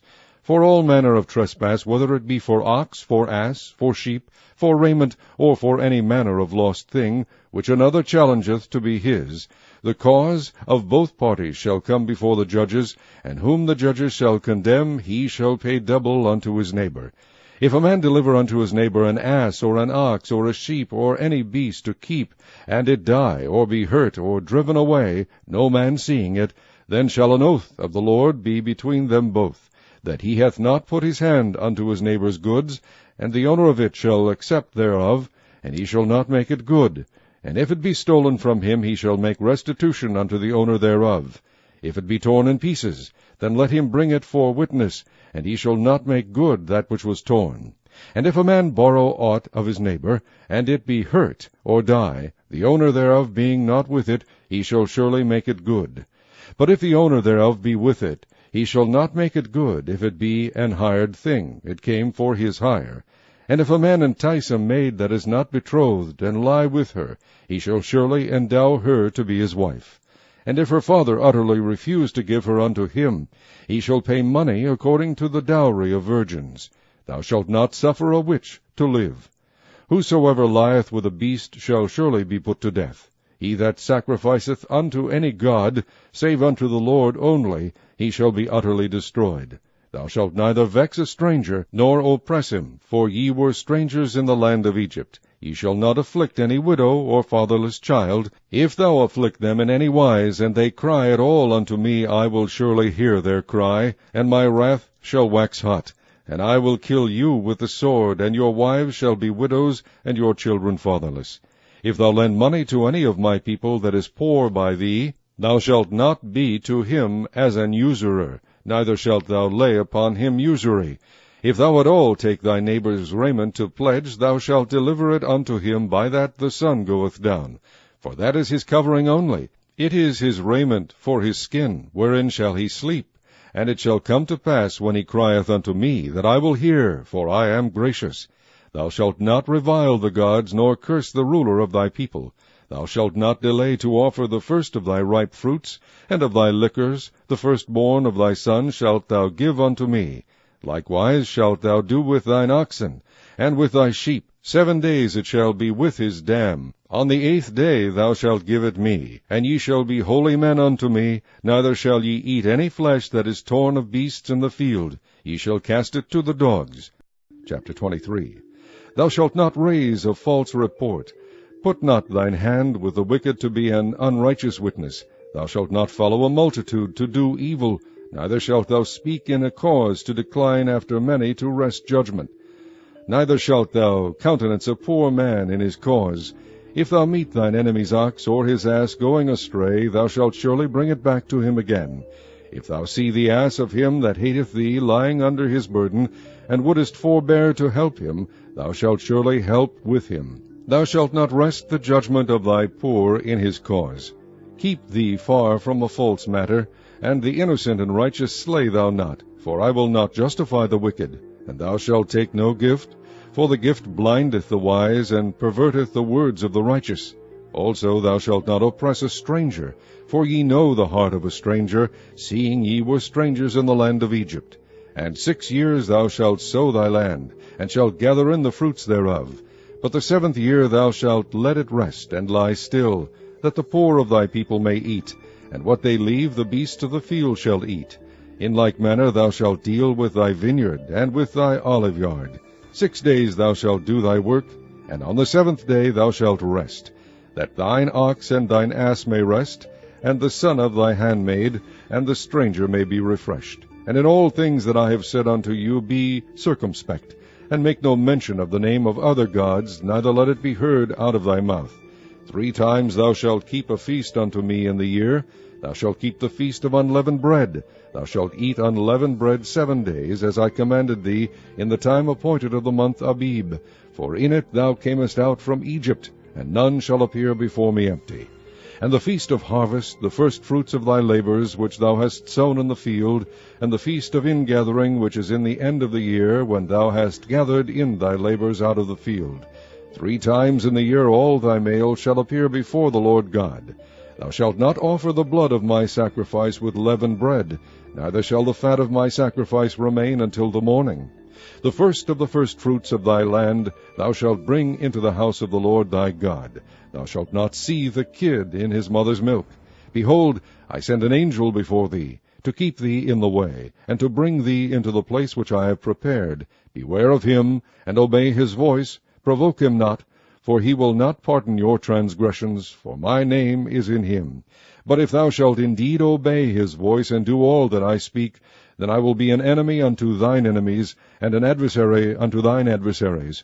For mine angel shall go before thee, and bring thee unto the Amorites, and the Hittites, and the Perizzites, and the Canaanites, the Hivites, and the Jebusites, and I will cut them off. Thou shalt not bow down to their gods, nor serve them, nor do after their works, but thou shalt utterly overthrow them, and quite break down their images. And ye shall serve the Lord your God, and he shall bless thy bread and thy water, and I will take sickness away from the midst of thee. There shall nothing cast their young, nor be barren in thy land. The number of thy days I will fulfill. I will send my fear before thee, and will destroy all the people to whom thou shalt come, and I will make all thine enemies turn their backs unto thee. And I will send hornets before thee, which shall drive out the Hivite, the Canaanite, and the Hittite from before thee. I will not drive them out from before thee in 1 year, lest the land become desolate, and the beasts of the field multiply against thee. By little and little I will drive them out from before thee, until thou be increased, and inherit the land. And I will set thy bounds from the Red Sea even unto the sea of the Philistines, and from the desert unto the river. For I will deliver the inhabitants of the land into your hand, and thou shalt drive them out before thee. Thou shalt make no covenant with them, nor with their gods. They shall not dwell in thy land, lest they make thee sin against me. For if thou serve their gods, it will surely be a snare unto thee. Chapter 24. And he said unto Moses, Come up unto the Lord, thou and Aaron, Nadab, and Abihu, and 70 of the elders of Israel, and worship ye afar off. And Moses alone shall come near the Lord, but they shall not come nigh, neither shall the people go up with him. And Moses came and told the people all the words of the Lord, and all the judgments. And all the people answered with one voice, and said, All the words which the Lord hath said will we do. And Moses wrote all the words of the Lord, and rose up early in the morning, and builded an altar under the hill, and 12 pillars according to the 12 tribes of Israel. And he sent young men of the children of Israel, which offered burnt offerings, and sacrificed peace offerings of oxen unto the Lord. And Moses took half of the blood, and put it in basins, and half of the blood he sprinkled on the altar. And he took the book of the covenant, and read in the audience of the people, and they said, All that the Lord hath said will we do, and be obedient. And Moses took the blood, and sprinkled it on the people, and said, Behold the blood of the covenant which the Lord hath made with you concerning all these words. Then went up Moses and Aaron, Nadab and Abihu, and 70 of the elders of Israel. And they saw the God of Israel, and there was under his feet as it were a paved work of a sapphire stone, and as it were the body of heaven in his clearness. And upon the nobles of the children of Israel he laid not his hand. Also they saw God, and did eat and drink. And the Lord said unto Moses, Come up to me into the mount, and be there. And I will give thee tables of stone, and a law, and commandments which I have written, that thou mayest teach them. And Moses rose up, and his minister Joshua, and Moses went up into the mount of God. And he said unto the elders, Tarry ye here for us until we come again unto you. And behold, Aaron and Hur are with you. If any man have any matters to do, let him come unto them. And Moses went up into the mount, and a cloud covered the mount. And the glory of the Lord abode upon Mount Sinai, and the cloud covered it 6 days. And the 7th day he called unto Moses out of the midst of the cloud. And the sight of the glory of the Lord was like devouring fire on the top of the mount in the eyes of the children of Israel. And Moses went into the midst of the cloud, and gat him up into the mount. And Moses was in the mount 40 days and 40 nights. Chapter 25. And the Lord spake unto Moses, saying, Speak unto the children of Israel, that they bring me an offering. Of every man that giveth it willingly with his heart ye shall take my offering. And this is the offering which ye shall take of them, gold, and silver, and brass, and blue, and purple, and scarlet, and fine linen, and goat's hair, and ram skins dyed red, and badger skins, and shittim wood, oil for the light, spices for anointing oil, and for sweet incense, onyx stones, and stones to be set in the ephod and in the breastplate. And let them make me a sanctuary, that I may dwell among them. According to all that I shew thee, after the pattern of the tabernacle, and the pattern of all the instruments thereof, even so shall ye make it. And they shall make an ark of shittim wood, 2 cubits and a half shall be the length thereof, and 1 cubit and a half the breadth thereof, and 1 cubit and a half the height thereof.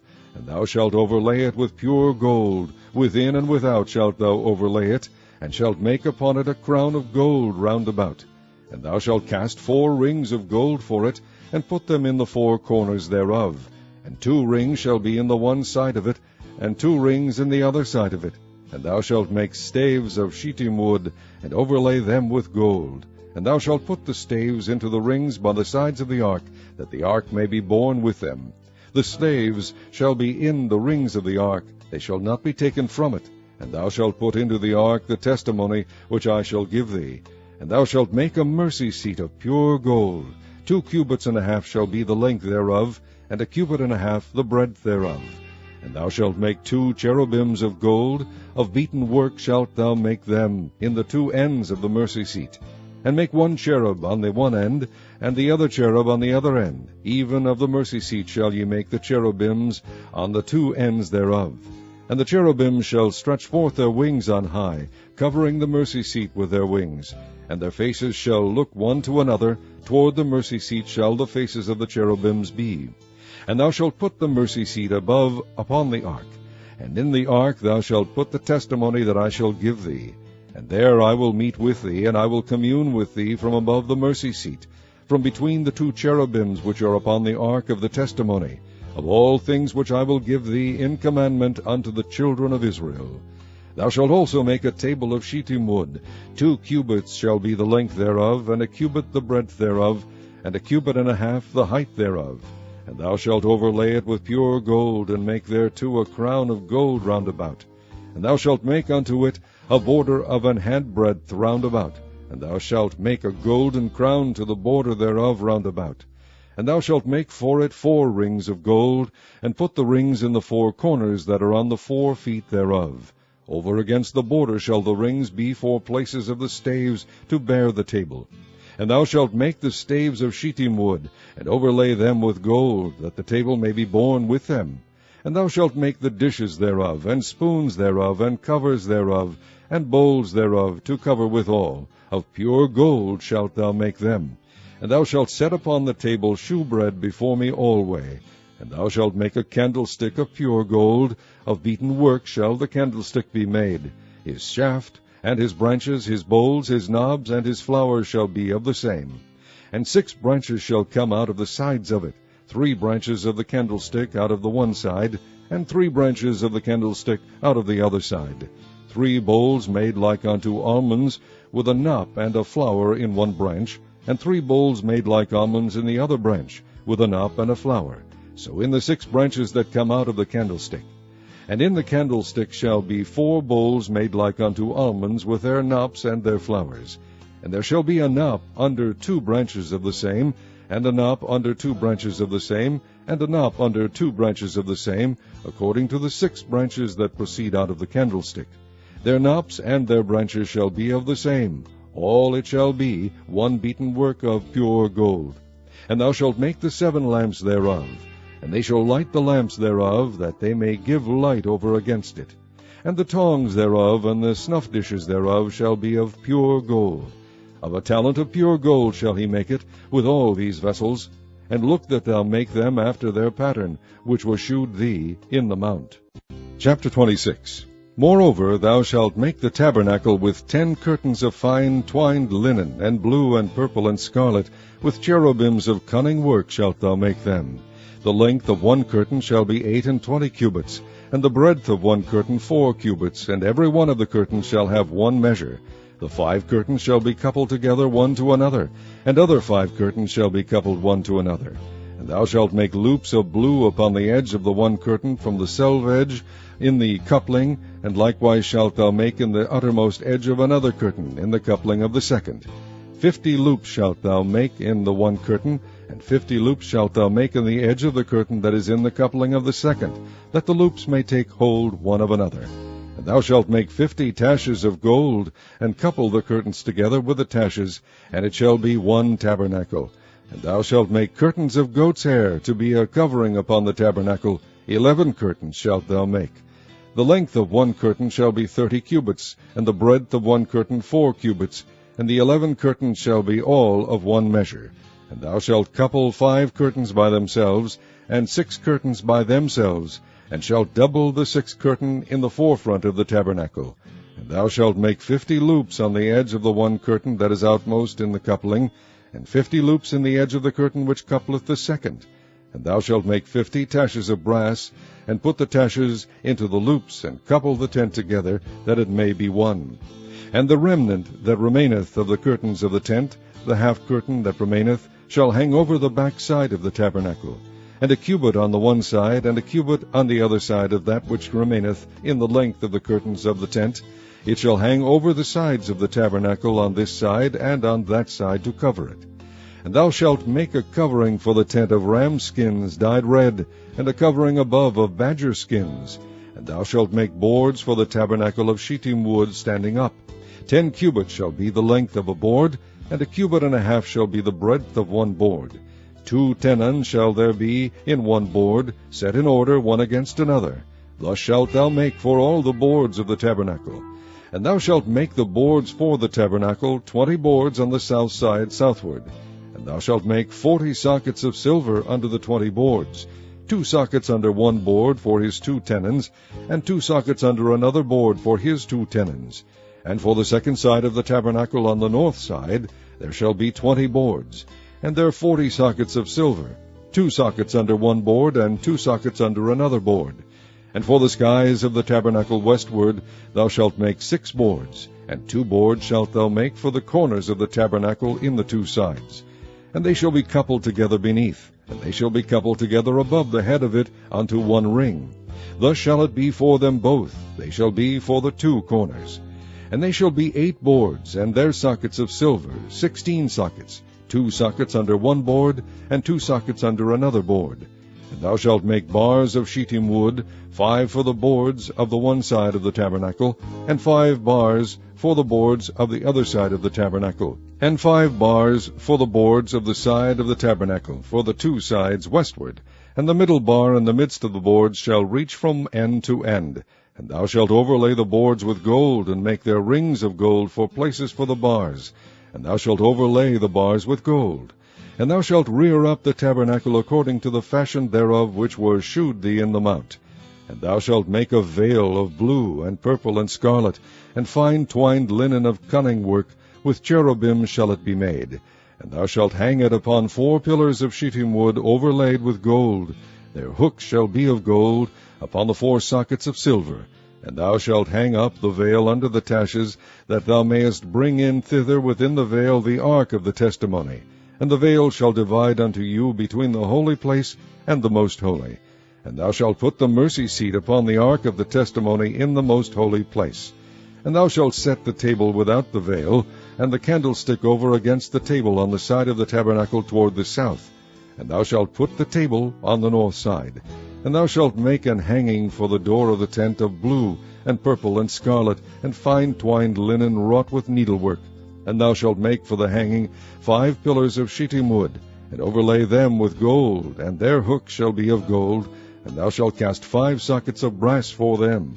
Chapter 27. And thou shalt make an altar of shittim wood, 5 cubits long and 5 cubits broad. The altar shall be 4 square, and the height thereof shall be 3 cubits. And thou shalt make the horns of it upon the 4 corners thereof. His horn shall be of the same, and thou shalt overlay it with brass. And thou shalt make his pans to receive his ashes, and his shovels, and his basins, and his flesh hooks, and his fire pans. All the vessels thereof thou shalt make of brass. And thou shalt make for it a grate of network of brass. And upon the net shalt thou make 4 brazen rings in the 4 corners thereof. And thou shalt put it under the compass of the altar beneath, that the net may be even to the midst of the altar.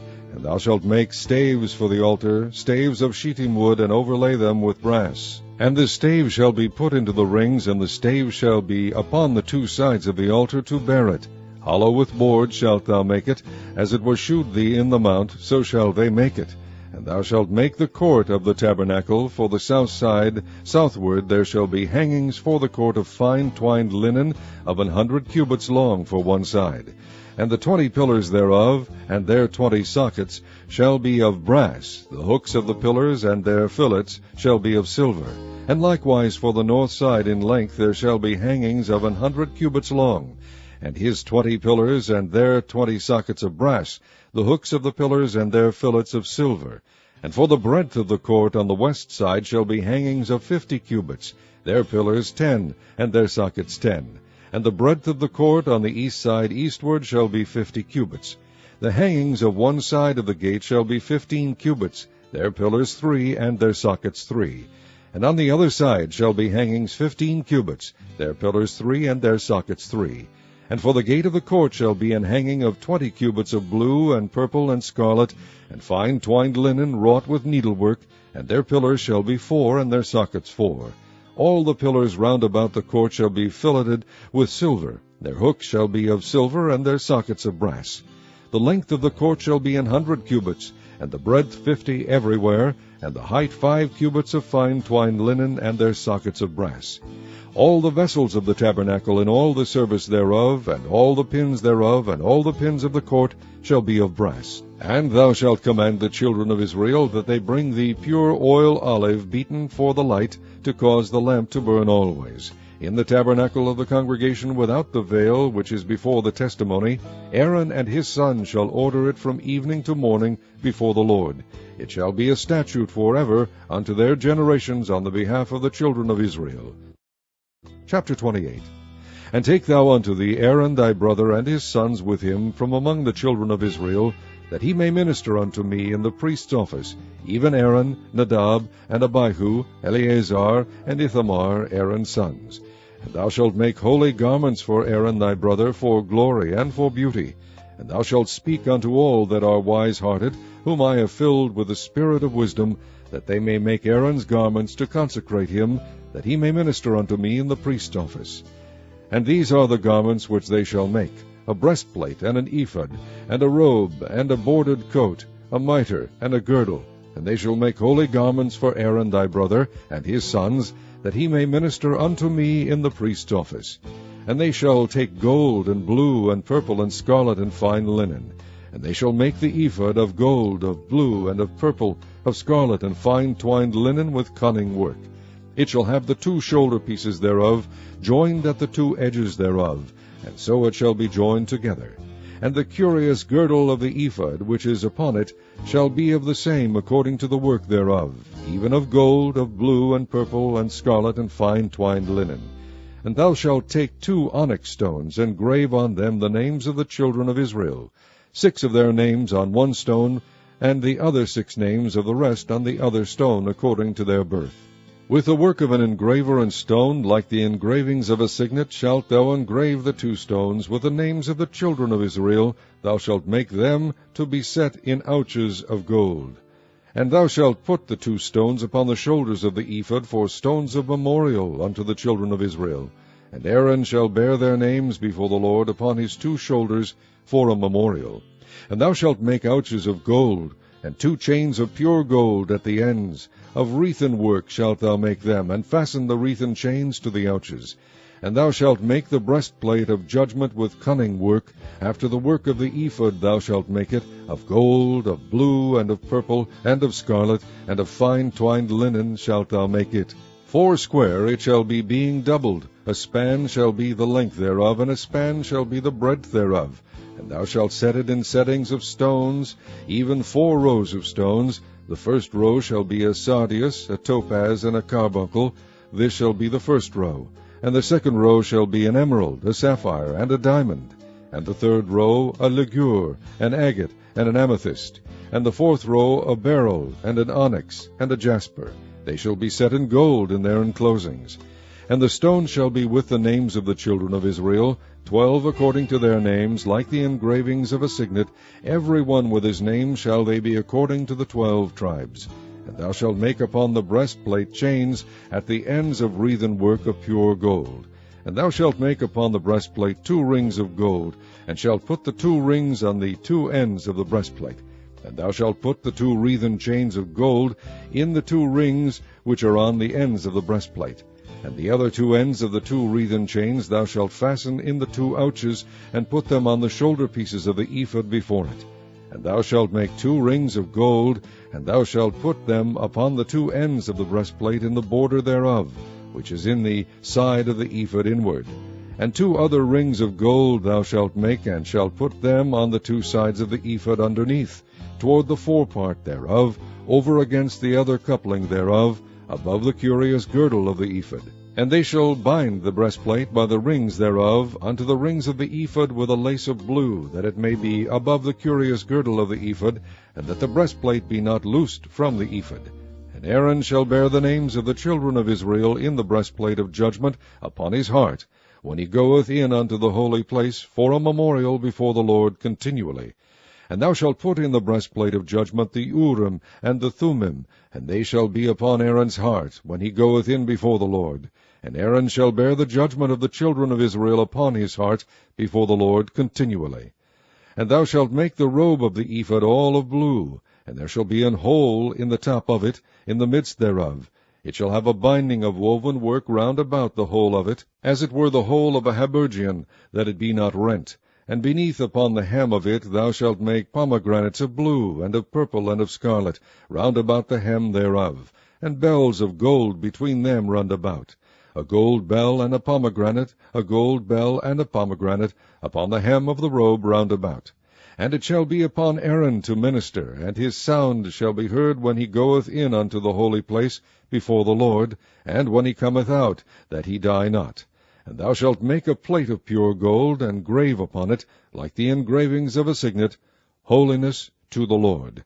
And thou shalt put it on a blue lace, that it may be upon the mitre. Upon the forefront of the mitre it shall be. And it shall be upon Aaron's forehead, that Aaron may bear the iniquity of the holy things, which the children of Israel shall hallow in all their holy gifts. And it shall be always upon his forehead, that they may be accepted before the Lord. And thou shalt embroider the coat of fine linen, and thou shalt make the mitre of fine linen, and thou shalt make the girdle of needlework.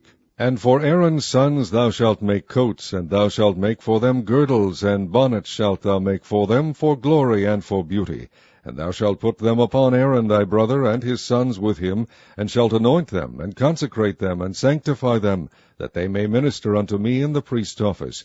And thou shalt make them linen breeches to cover their nakedness. From the loins even unto the thighs they shall reach, and they shall be upon Aaron and upon his sons, when they come in unto the tabernacle of the congregation, or when they come near unto the altar to minister in the holy place, that they bear not iniquity and die. It shall be a statute for ever unto him and his seed after him. Chapter 29. And this is the thing that thou shalt do unto them to hallow them, to minister unto me in the priest's office. Take 1 young bullock, and 2 rams without blemish, and unleavened bread, and cakes unleavened tempered with oil, and wafers unleavened anointed with oil, of wheaten flour shalt thou make them. And thou shalt put them into 1 basket, and bring them in the basket, with the bullock and the 2 rams.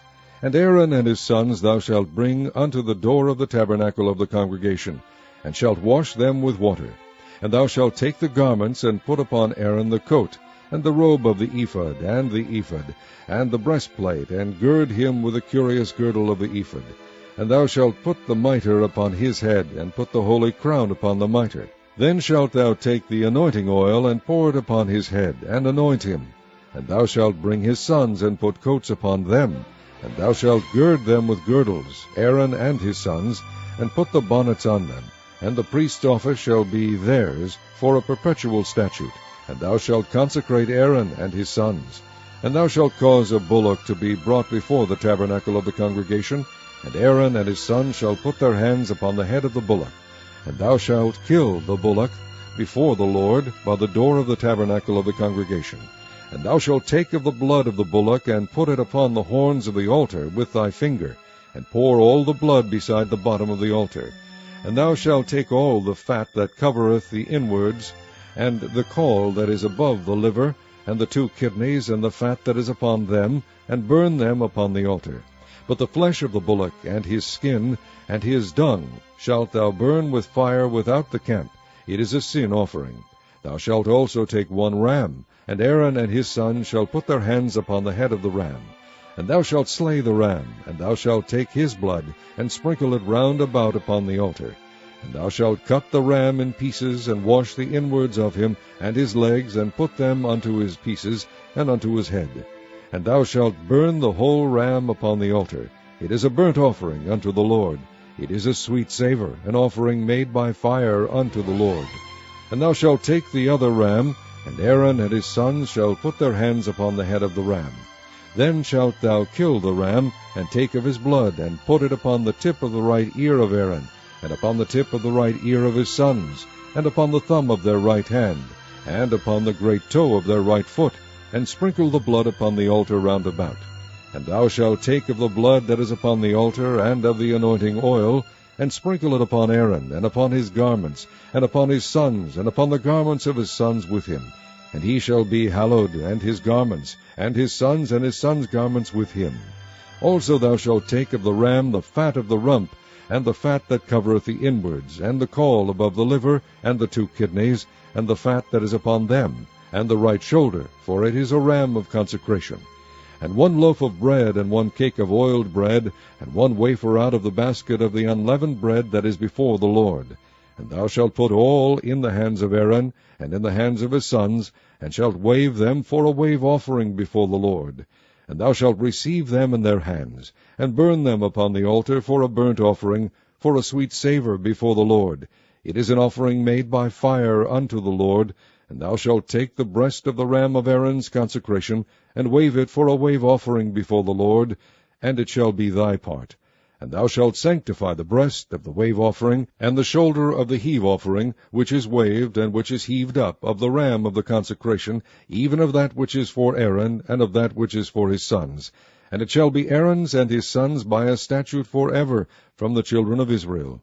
For it is an heave offering, and it shall be an heave offering from the children of Israel of the sacrifice of their peace offerings, even their heave offering unto the Lord. And the holy garments of Aaron shall be his sons after him, to be anointed therein, and to be consecrated in them. And that son that is priest in his stead shall put them on 7 days, when he cometh into the tabernacle of the congregation, to minister in the holy place. And thou shalt take the ram of the consecration, and seethe his flesh in the holy place.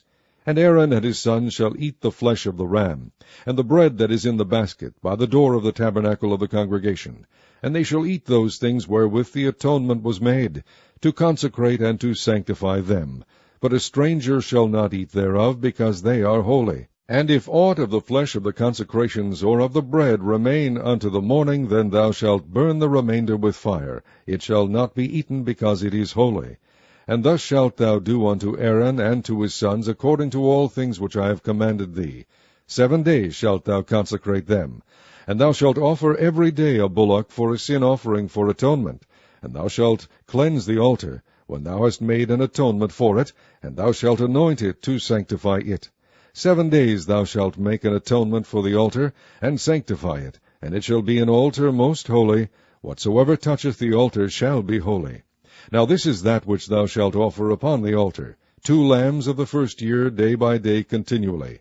The one lamb thou shalt offer in the morning, and the other lamb thou shalt offer at even.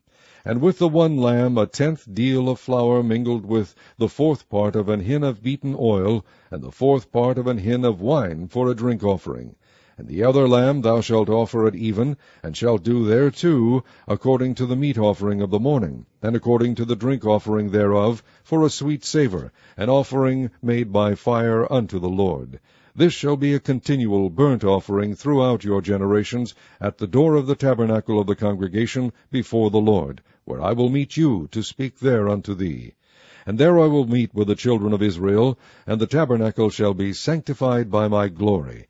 And I will sanctify the tabernacle of the congregation, and the altar. I will sanctify also both Aaron and his sons, to minister to me in the priest's office. And I will dwell among the children of Israel, and will be their God. And they shall know that I am the Lord their God, that brought them forth out of the land of Egypt, that I may dwell among them. I am the Lord their God. Chapter 30. And thou shalt make an altar to burn incense upon, of shittim wood shalt thou make it. A cubit shall be the length thereof, and a cubit the breadth thereof. foursquare shall it be, and 2 cubits shall be the height thereof. The horns thereof shall be of the same. And thou shalt overlay it with pure gold, the top thereof, and the sides thereof round about, and the horns thereof. And thou shalt make unto it a crown of gold round about. And 2 golden rings shalt thou make to it under the crown of it. By the 2 corners thereof upon the 2 sides of it shalt thou make it. And they shall be for places for the slaves to bear it withal. And thou shalt make the staves of shittim wood, and overlay them with gold. And thou shalt put it before the veil that is by the ark of the testimony, before the mercy seat that is over the testimony, where I will meet with thee. And Aaron shall burn thereon sweet incense every morning when he dresseth the lamps. He shall burn incense upon it. And when Aaron lighteth the lamps at even, he shall burn incense upon it, a perpetual incense before the Lord throughout your generations. Ye shall offer no strange incense thereon, nor burnt sacrifice, nor meat offering, neither shall ye pour drink offering thereon. And Aaron shall make an atonement upon the horns of it once in a year with the blood of the sin offering of atonements. Once in the year shall he make atonement upon it throughout your generations. It is most holy unto the Lord. And the Lord spake unto Moses, saying, When thou takest the sum of the children of Israel after their number, then shall they give every man a ransom for his soul unto the Lord, when thou numberest them, that there be no plague among them when thou numberest them. This they shall give, every one that passeth among them that are numbered, half a shekel after the shekel of the sanctuary. A shekel is 20 gerahs, and half shekel shall be the offering of the Lord. Every one that passeth among them that are numbered, from 20 years old and above, shall give an offering unto the Lord. The rich shall not give more, and the poor shall not give less than half a shekel, when they give an offering unto the Lord, to make an atonement for your souls. And thou shalt take the atonement money of the children of Israel, and shall appoint it for the service of the tabernacle of the congregation, that it may be a memorial unto the children of Israel before the Lord, to make an atonement for your souls. And the Lord spake unto Moses, saying, Thou shalt also make a laver of brass, and his foot also of brass, to wash withal. And thou shalt put it between the tabernacle of the congregation and the altar, and thou shalt put water therein. For Aaron and his sons shall wash their hands and their feet thereat.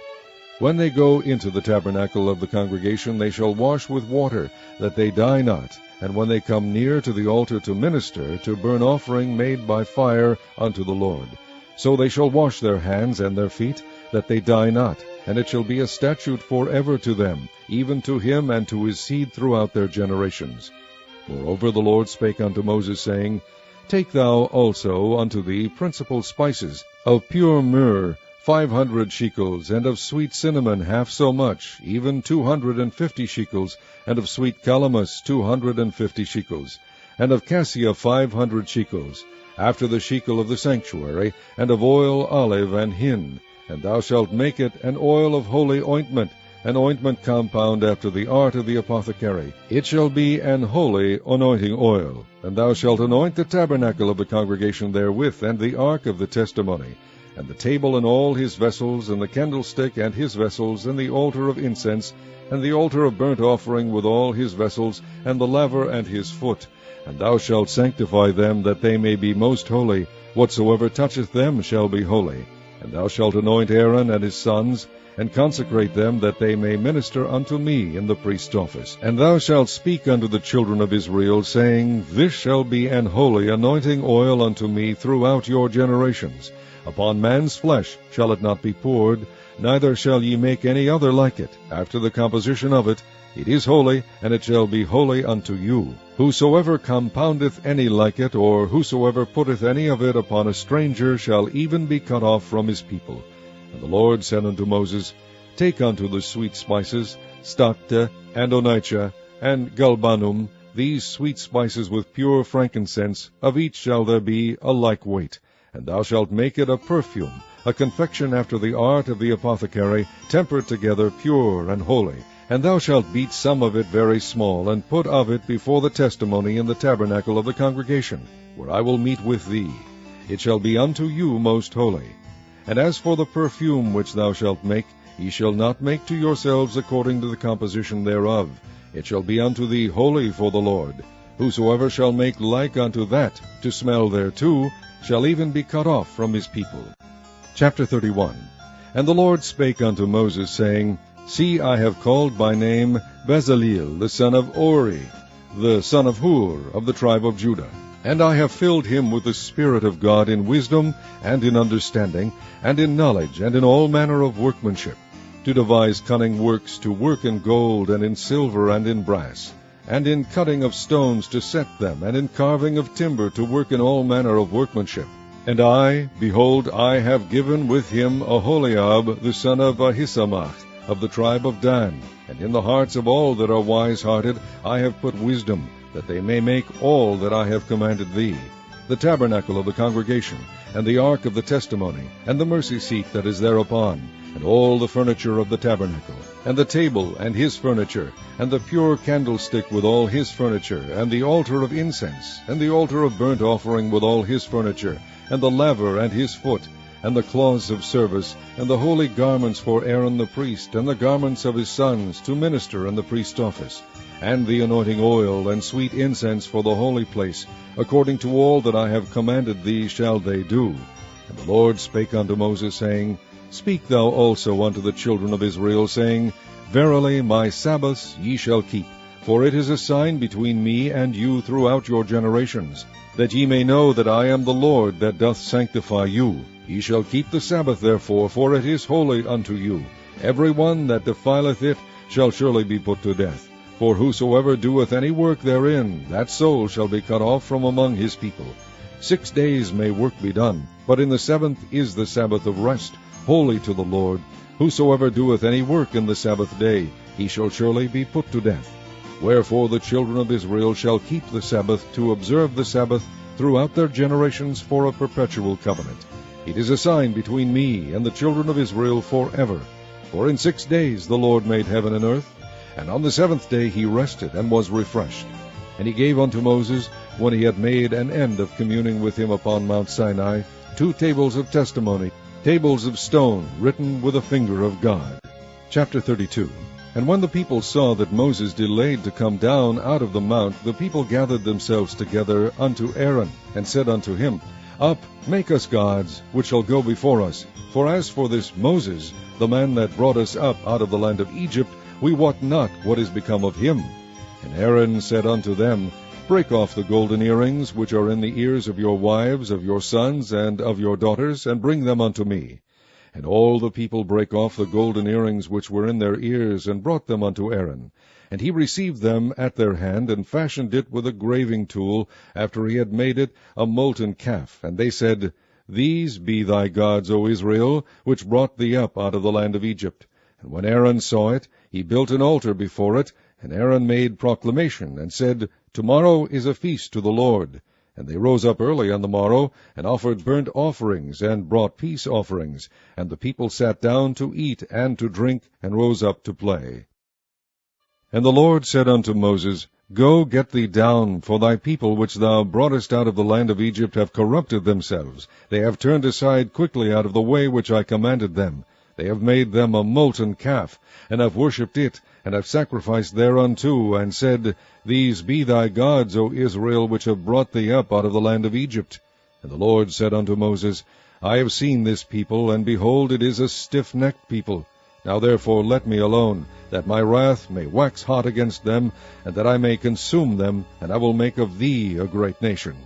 And Moses besought the Lord his God, and said, Lord, why doth thy wrath wax hot against thy people, which thou hast brought forth out of the land of Egypt with great power and with a mighty hand?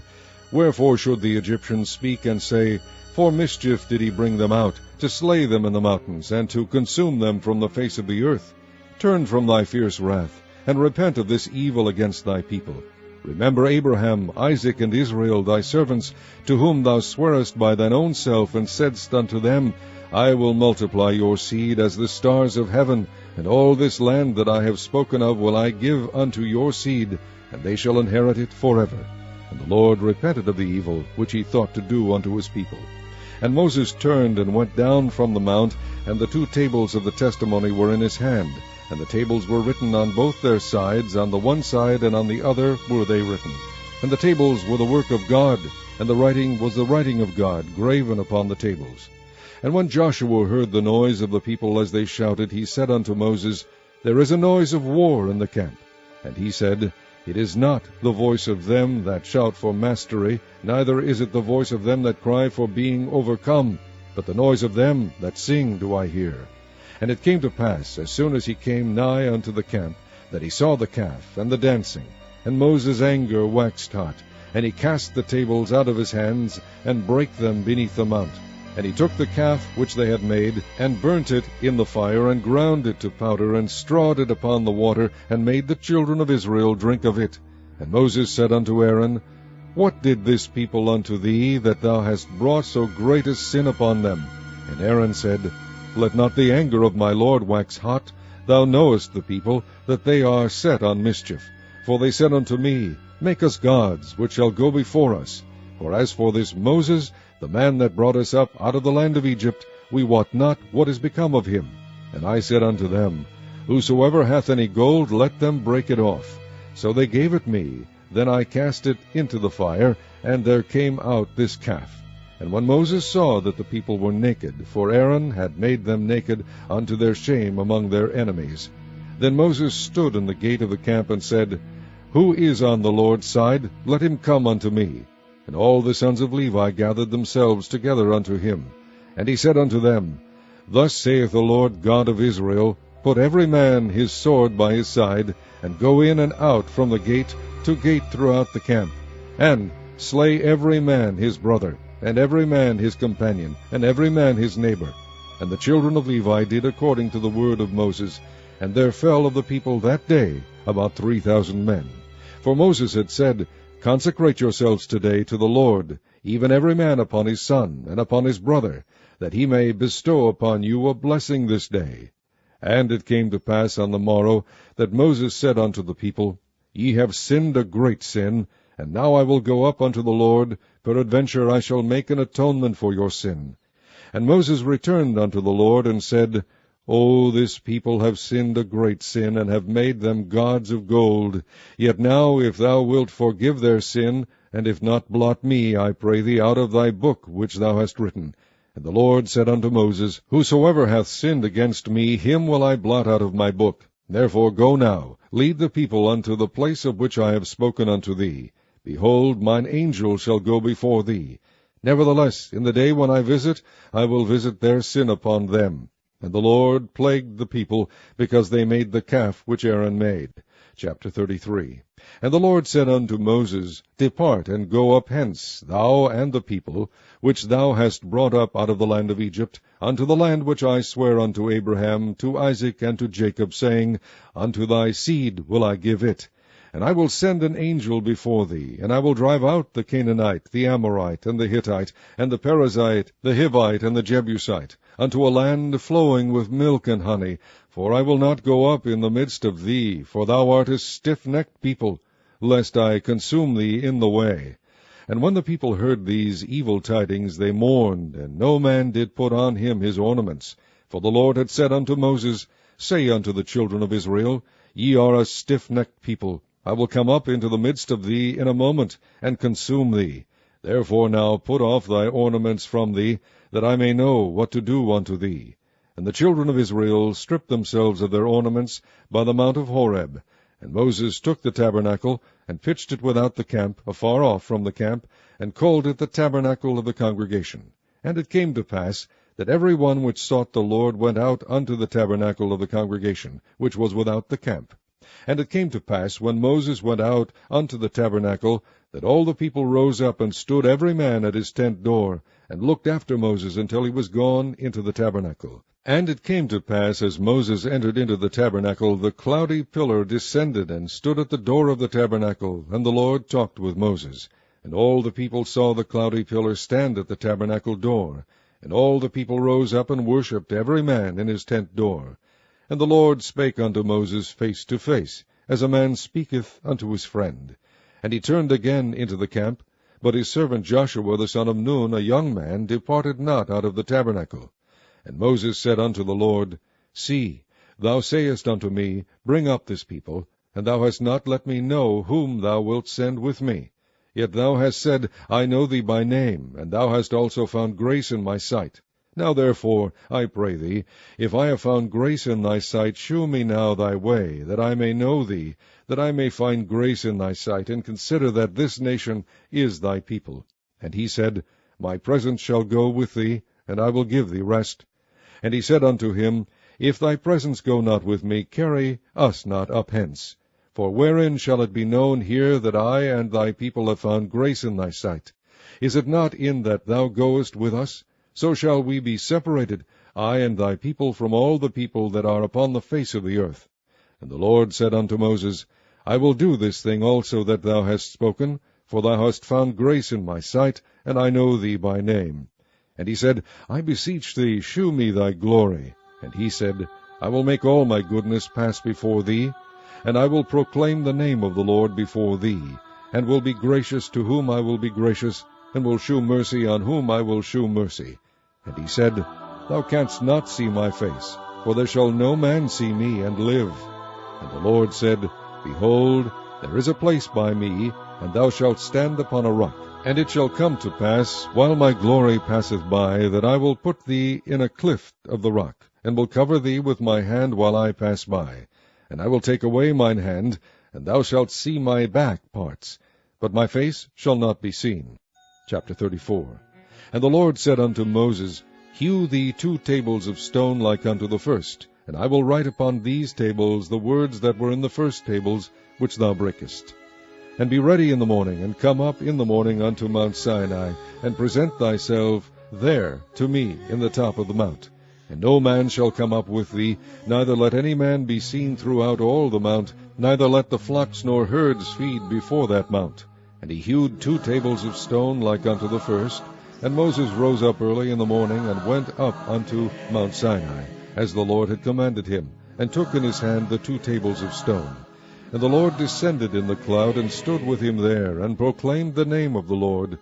And the Lord passed by before him, and proclaimed, the Lord God, merciful and gracious, long-suffering, and abundant in goodness and truth, keeping mercy for thousands, forgiving iniquity and transgression and sin, and that will by no means clear the guilty, visiting the iniquity of the fathers upon the children, and upon the children's children unto the 3rd and to the 4th generation. And Moses made haste, and bowed his head toward the earth, and worshipped. And he said, If now I have found grace in thy sight, O Lord, let my Lord, I pray thee, go among us. For it is a stiff-necked people, and pardon our iniquity and our sin, and take us for thine inheritance. And he said, Behold, I make a covenant. Before all thy people I will do marvels, such as have not been done in all the earth, nor in any nation. And all the people among which thou art shall see the work of the Lord, for it is a terrible thing that I will do with thee. Observe thou that which I command thee this day. Behold, I drive out before thee the Amorite, and the Canaanite, and the Hittite, and the Perizzite, and the Hivite, and the Jebusite. Take heed to thyself, lest thou make a covenant with the inhabitants of the land whither thou goest, lest it be for a snare in the midst of thee. But ye shall destroy their altars, break their images, and cut down their groves. For thou shalt worship no other God. For the Lord, whose name is jealous, is a jealous God.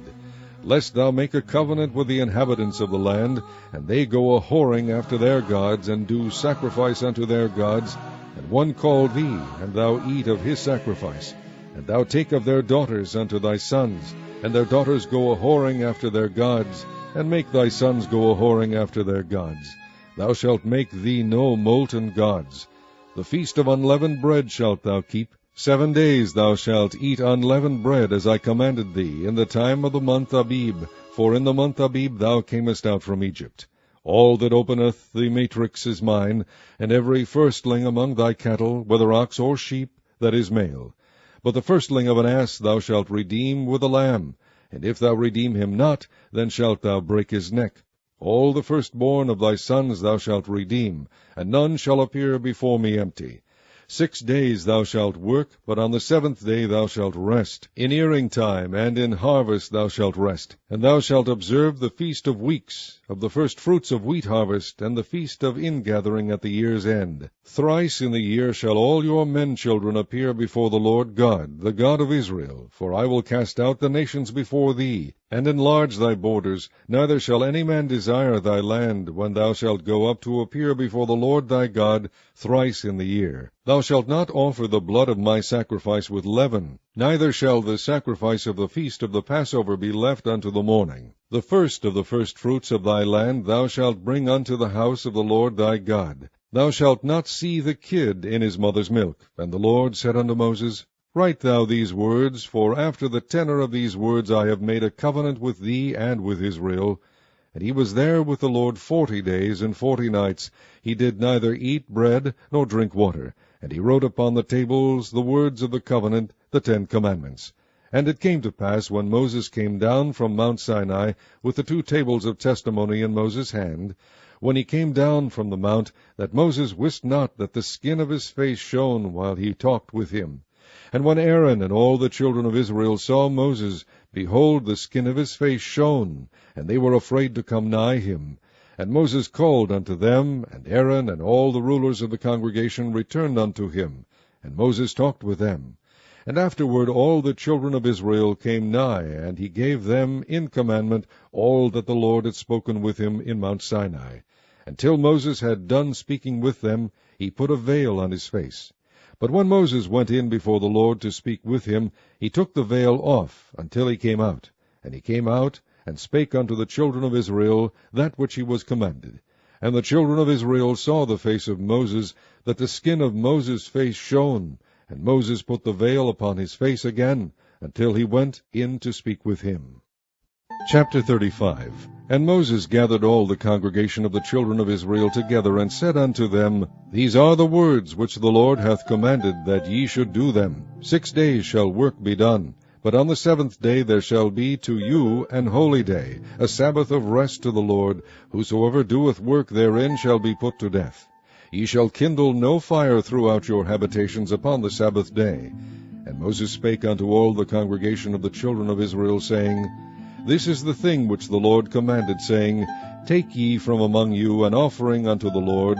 Whosoever is of a willing heart, let him bring it, an offering of the Lord, gold and silver and brass, and blue and purple and scarlet and fine linen and goat's hair, and ram skins dyed red, and badger skins and shittim wood, and oil for the light, and spices for anointing oil, and for the sweet incense, and onyx stones, and stones to be set for the ephod, and for the breastplate. And every wise-hearted among you shall come, and make all that the Lord hath commanded, the tabernacle, his tent, and his covering, his taches, and his boards, his bars, his pillars, and his sockets, the ark and the staves thereof, with the mercy seat, and the veil of the covering, the table and his staves, and all his vessels, and the shewbread, the candlestick also for the light, and his furniture, and his lamps, with the oil for the light, and the incense altar, and his staves, and the anointing oil, and the sweet incense, and the hanging for the door at the entering in of the tabernacle, the altar of burnt offering, with his brazen grate, his staves, and all his vessels, the laver, and his foot, the hangings of the court, his pillars and their sockets, and the hanging for the door of the court, the pins of the tabernacle, and the pins of the court and their cords, the cloths of service, to do service in the holy place, the holy garments for Aaron the priest, and the garments of his sons, to minister in the priest's office. And all the congregation of the children of Israel departed from the presence of Moses. And they came, every one whose heart stirred him up, and every one whom his spirit made willing, and they brought the Lord's offering to the work of the tabernacle of the congregation, and for all his service, and for the holy garments. And they came, both men and women, as many as were willing-hearted, and brought bracelets, and earrings, and rings, and tablets, all jewels of gold. And every man that offered an offering of gold unto the Lord. And every man with whom was found blue, and purple, and scarlet, and fine linen, and goat's hair, and red skins of rams, and badger skins, brought them. Every one that did offer an offering of silver and brass brought the Lord's offering. And every man with whom was found shittim wood for any work of the service brought it. And all the women that were wise-hearted did spin with their hands, and brought that which they had spun, both of blue, and of purple, and of scarlet, and of fine linen. And all the women whose heart stirred them up in wisdom spun goat's hair. And the rulers brought onyx stones, and stones to be set for the ephod, and for the breastplate, and spice, and oil for the light, and for the anointing oil, and for the sweet incense. The children of Israel brought a willing offering unto the Lord, every man and woman, whose heart made them willing to bring for all manner of work, which the Lord had commanded to be made by the hand of Moses. And Moses said unto the children of Israel, See, the Lord hath called by name Bezaleel the son of Uri, the son of Hur, of the tribe of Judah, and he hath filled him with the Spirit of God, in wisdom, in understanding, and in knowledge, and in all manner of workmanship, and to devise curious works, to work in gold, and in silver, and in brass, and in the cutting of stones, to set them, and in carving of wood, to make any manner of cunning work. And he hath put in his heart that he may teach, both he and Aholiab the son of Ahisamach, of the tribe of Dan. Them hath he filled with wisdom of heart, to work all manner of work of the engraver, and of the cunning workman, and of the embroiderer, in blue, and in purple, and scarlet, and in fine linen, and of the weaver, even of them that do any work, and of those that devise cunning work. Chapter 36. Then wrought Bezaleel and Aholiab, and every wise-hearted man, in whom the Lord put wisdom and understanding, to know how to work all manner of work for the service of the sanctuary, according to all that the Lord had commanded. And Moses called Bezaleel and Aholiab, and every wise-hearted man, in whose heart the Lord had put wisdom, even every one whose heart stirred him up to come unto the work to do it. And they received of Moses all the offering which the children of Israel had brought for the work of the service of the sanctuary, to make it withal. And they brought yet unto him free offerings every morning. And all the wise men that wrought all the work of the sanctuary came every man from his work which they made. And they spake unto Moses, saying, The people bring much more than enough for the service of the work which the Lord commanded to make. And Moses gave commandment, and they caused it to be proclaimed throughout the camp, saying, Let neither man nor woman make any more work for the offering of the sanctuary. So the people were restrained from bringing. For the stuff they had was sufficient for all the work to make it, and too much. And every wise-hearted man among them that wrought the work of the tabernacle made 10 curtains of fine twined linen, and blue, and purple, and scarlet. With cherubims of cunning work made he them. The length of one curtain was 28 cubits, and the breadth of one curtain 4 cubits. The curtains were all of one size. And he coupled the 5 curtains one unto another, and the other 5 curtains he coupled one unto another. And he made loops of blue on the edge of one curtain from the selvage in the coupling. Likewise he made in the uttermost side of another curtain in the coupling of the second. 50 loops made he in one curtain, and 50 loops made he in the edge of the curtain which was in the coupling of the second. The loops held one curtain to another.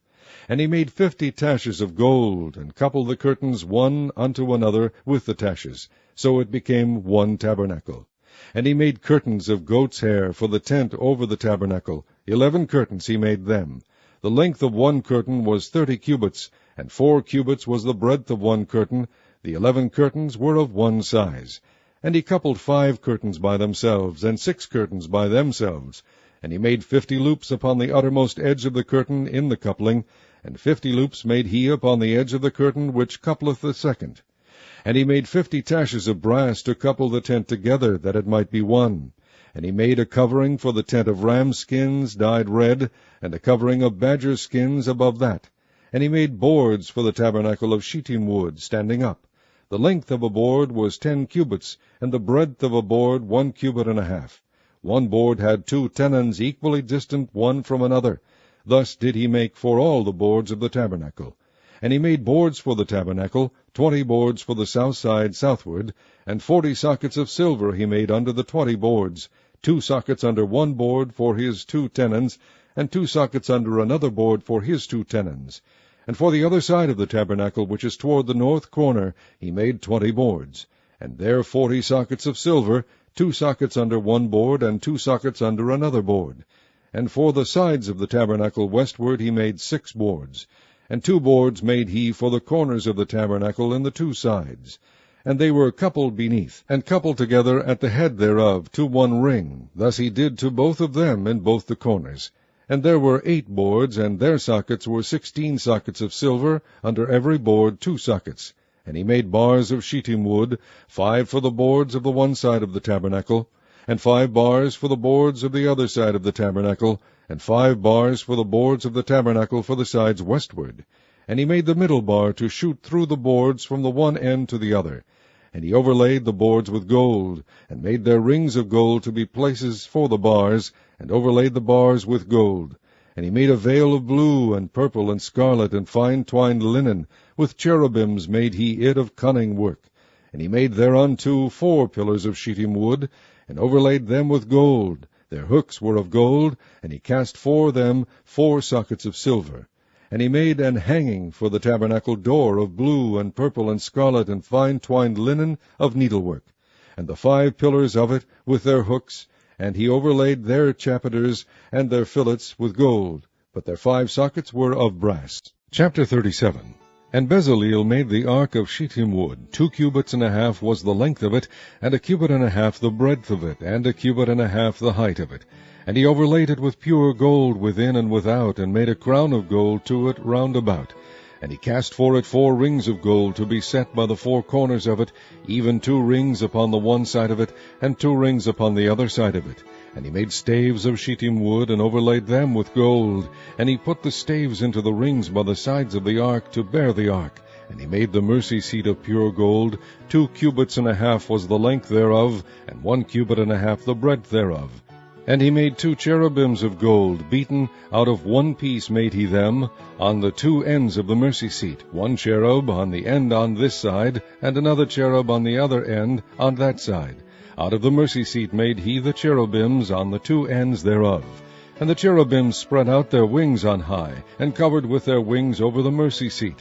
With their faces one to another, even to the mercy seat ward, were the faces of the cherubims. And he made the table of shittim wood. 2 cubits was the length thereof, and 1 cubit the breadth thereof, and 1 cubit and a half the height thereof. And he overlaid it with pure gold, and made thereunto a crown of gold round about. Also he made thereunto a border of an handbreadth round about, and made a crown of gold for the border thereof round about.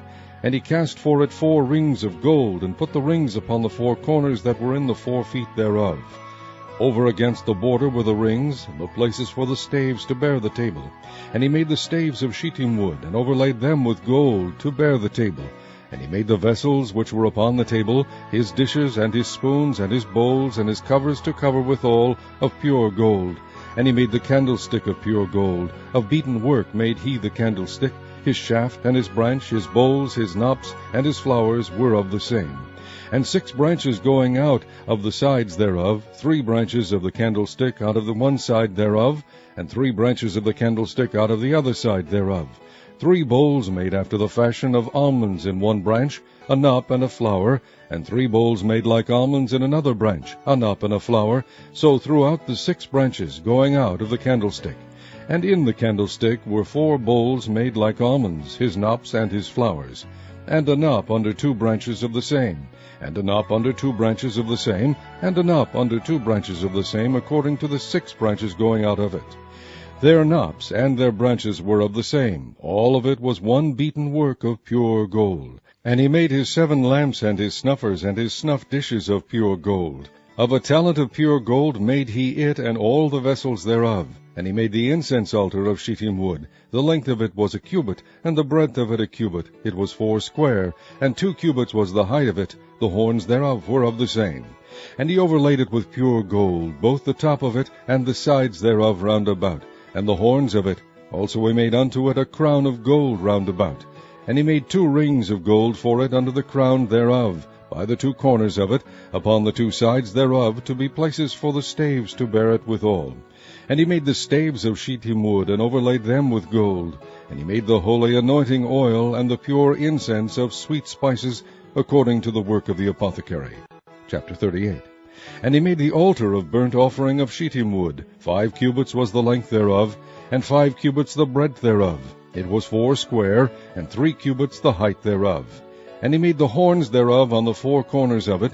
The horns thereof were of the same, and he overlaid it with brass. And he made all the vessels of the altar, the pots, and the shovels, and the basins, and the flesh hooks, and the fire pans. All the vessels thereof made he of brass. And he made for the altar a brazen grate of network under the compass thereof, beneath unto the midst of it. And he cast 4 rings for the 4 ends of the grate of brass, to be places for the staves. And he made the staves of shittim wood, and overlaid them with brass. And he put the staves into the rings on the sides of the altar, to bear it withal. He made the altar hollow, with boards. And he made the laver of brass, and the foot of it of brass, of the looking glass of the women assembling, which assembled all the door of the tabernacle of the congregation. And he made the court on the south side southward. The hangings of the court were of fine twined linen, 100 cubits. Their pillars were 20, and their brazen sockets 20. The hooks of the pillars and their fillets were of silver.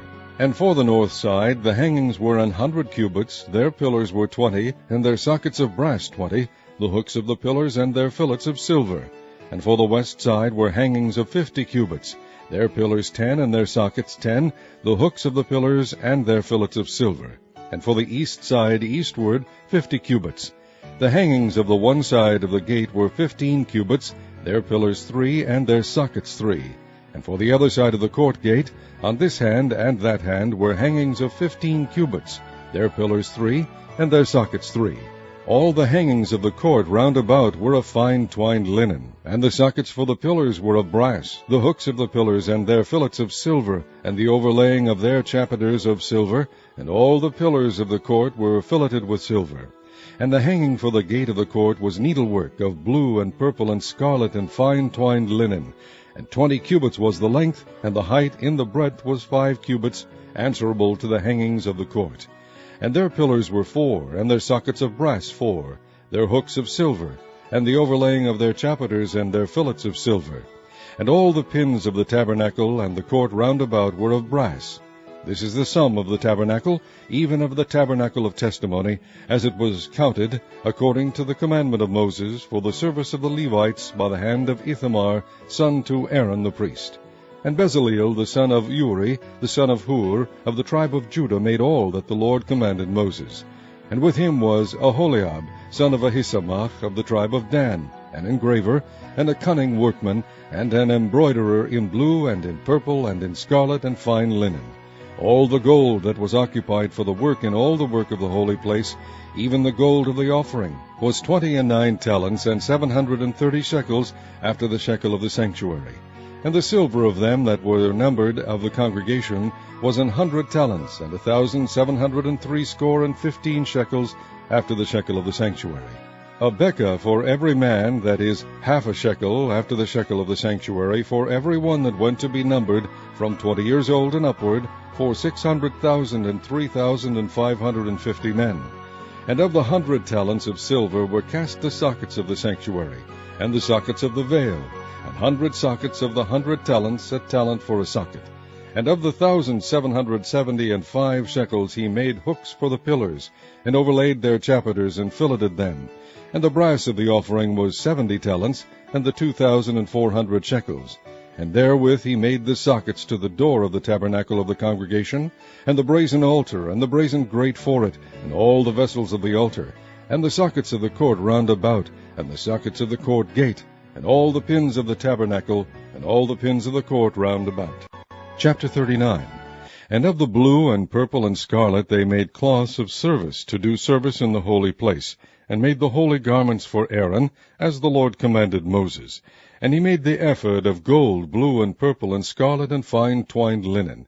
And they did beat the gold into thin plates, and cut it into wires, to work it in the blue, and in the purple, and in the scarlet, and in the fine linen, with cunning work. They made shoulder pieces for it, to couple it together with the two edges was it coupled together. And the curious girdle of his ephod that was upon it was of the same according to the work thereof, of gold, blue, and purple, and scarlet, and fine twined linen, as the Lord commanded Moses. And they wrought onyx stones enclosed in ouches of gold, graven, as signets are graven, with the names of the children of Israel. And he put them on the shoulders of the ephod, that they should be stones for a memorial to the children of Israel, as the Lord commanded Moses. And he made the breastplate of cunning work, like the work of the ephod, of gold, blue, and purple, and scarlet, and fine twined linen. It was foursquare. They made the breastplate double. A span was the length thereof, and a span the breadth thereof, being doubled. And they set in it 4 rows of stones. The first row was a sardius, a topaz, and a carbuncle. That was the first row. And the second row an emerald, a sapphire, and a diamond. And the third row a ligure, an agate, and an amethyst. And the fourth row a beryl, an onyx, and a jasper. They were enclosed in ouches of gold in their enclosings. And the stones were according to the names of the children of Israel, 12, according to their names, like the engravings of a signet, every one with his name, according to the 12 tribes. And they made upon the breastplate chains at the ends of wreathen work of pure gold. And they made 2 ouches of gold, 2 gold rings, and put the 2 rings in the 2 ends of the breastplate. And they put the 2 wreathen chains of gold in the 2 rings on the ends of the breastplate. And the 2 ends of the 2 wreathen chains they fastened in the 2 ouches, and put them on the shoulder pieces of the ephod before it. And they made 2 rings of gold, and put them on the 2 ends of the breastplate, upon the border of it, which was on the side of the ephod inward. And they made 2 other golden rings, and put them on the 2 sides of the ephod underneath, toward the forepart of it, over against the other coupling thereof, above the curious girdle of the ephod. And they did bind the breastplate by his rings unto the rings of the ephod with a lace of blue, that it might be above the curious girdle of the ephod, and that the breastplate might not be loosed from the ephod, as the Lord commanded Moses. And he made the robe of the ephod of woven work, all of blue. And there was an hole in the midst of the robe, as the hole of an habergeon, with a band round about the hole, that it should not rend. And they made upon the hems of the robe pomegranates of blue and purple and scarlet and twined linen. And they made bells of pure gold, and put the bells between the pomegranates upon the hem of the robe, round about between the pomegranates, a bell and a pomegranate, a bell and a pomegranate, round about the hem of the robe, to minister in, as the Lord commanded Moses. And they made coats of fine linen of woven work for Aaron and for his sons, and a mitre of fine linen, and goodly bonnets of fine linen, and linen breeches of fine twined linen, and a girdle of fine twined linen, and blue and purple and scarlet of needlework, as the Lord commanded Moses. And they made the plate of the holy crown of pure gold, and wrote upon it a writing like to the engravings of a signet, Holiness to the Lord. And they tied unto it a lace of blue, to fasten it on high upon the mitre, as the Lord commanded Moses. Thus was all the work of the tabernacle of the tent of the congregation finished. And the children of Israel did according to all that the Lord commanded Moses, so did they. And they brought the tabernacle unto Moses, the tent, and all his furniture, his taches, his boards, his bars, and his pillars, and his sockets.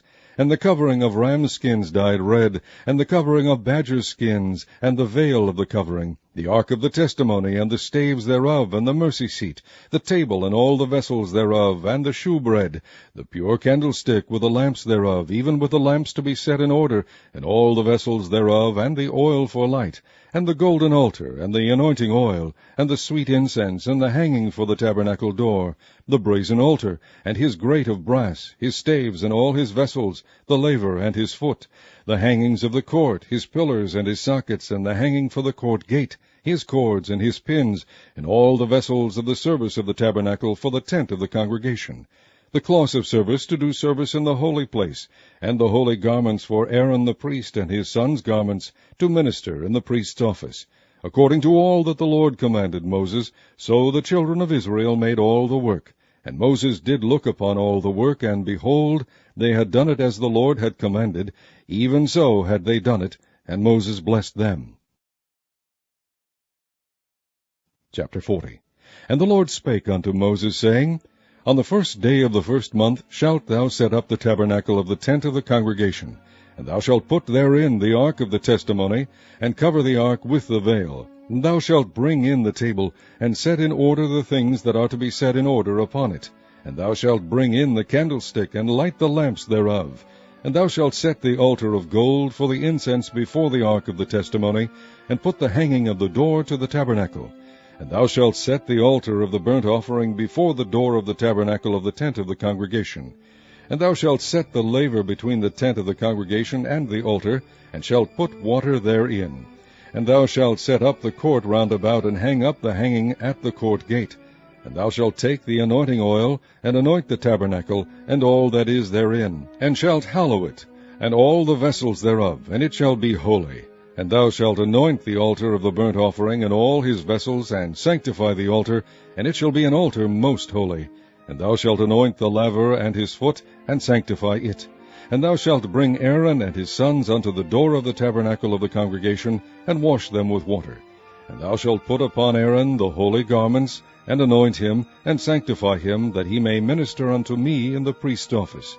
And thou shalt bring his sons, and clothe them with coats. And thou shalt anoint them, as thou didst anoint their father, that they may minister unto me in the priest's office. For their anointing shall surely be an everlasting priesthood throughout their generations. Thus did Moses, according to all the Lord commanded him, so did he. And it came to pass, in the 1st month, in the 2nd year, on the 1st day of the month, that the tabernacle was reared up. And Moses reared up the tabernacle, and fastened his sockets, and set up the boards thereof, and put in the bars thereof, and reared up his pillars. And he spread abroad the tent over the tabernacle, and put the covering of the tent above it, as the Lord commanded Moses. And he took and put the testimony into the ark, and set the staves on the ark, and put the mercy seat above upon the ark. And he brought the ark into the tabernacle, and set up the veil of the covering, and covered the ark of the testimony, as the Lord commanded Moses. And he put the table in the tent of the congregation, upon the side of the tabernacle northward without the veil. And he set the bread in order upon it before the Lord, as the Lord had commanded Moses. And he put the candlestick in the tent of the congregation, over against the table, on the side of the tabernacle southward. And he lighted the lamps before the Lord, as the Lord commanded Moses.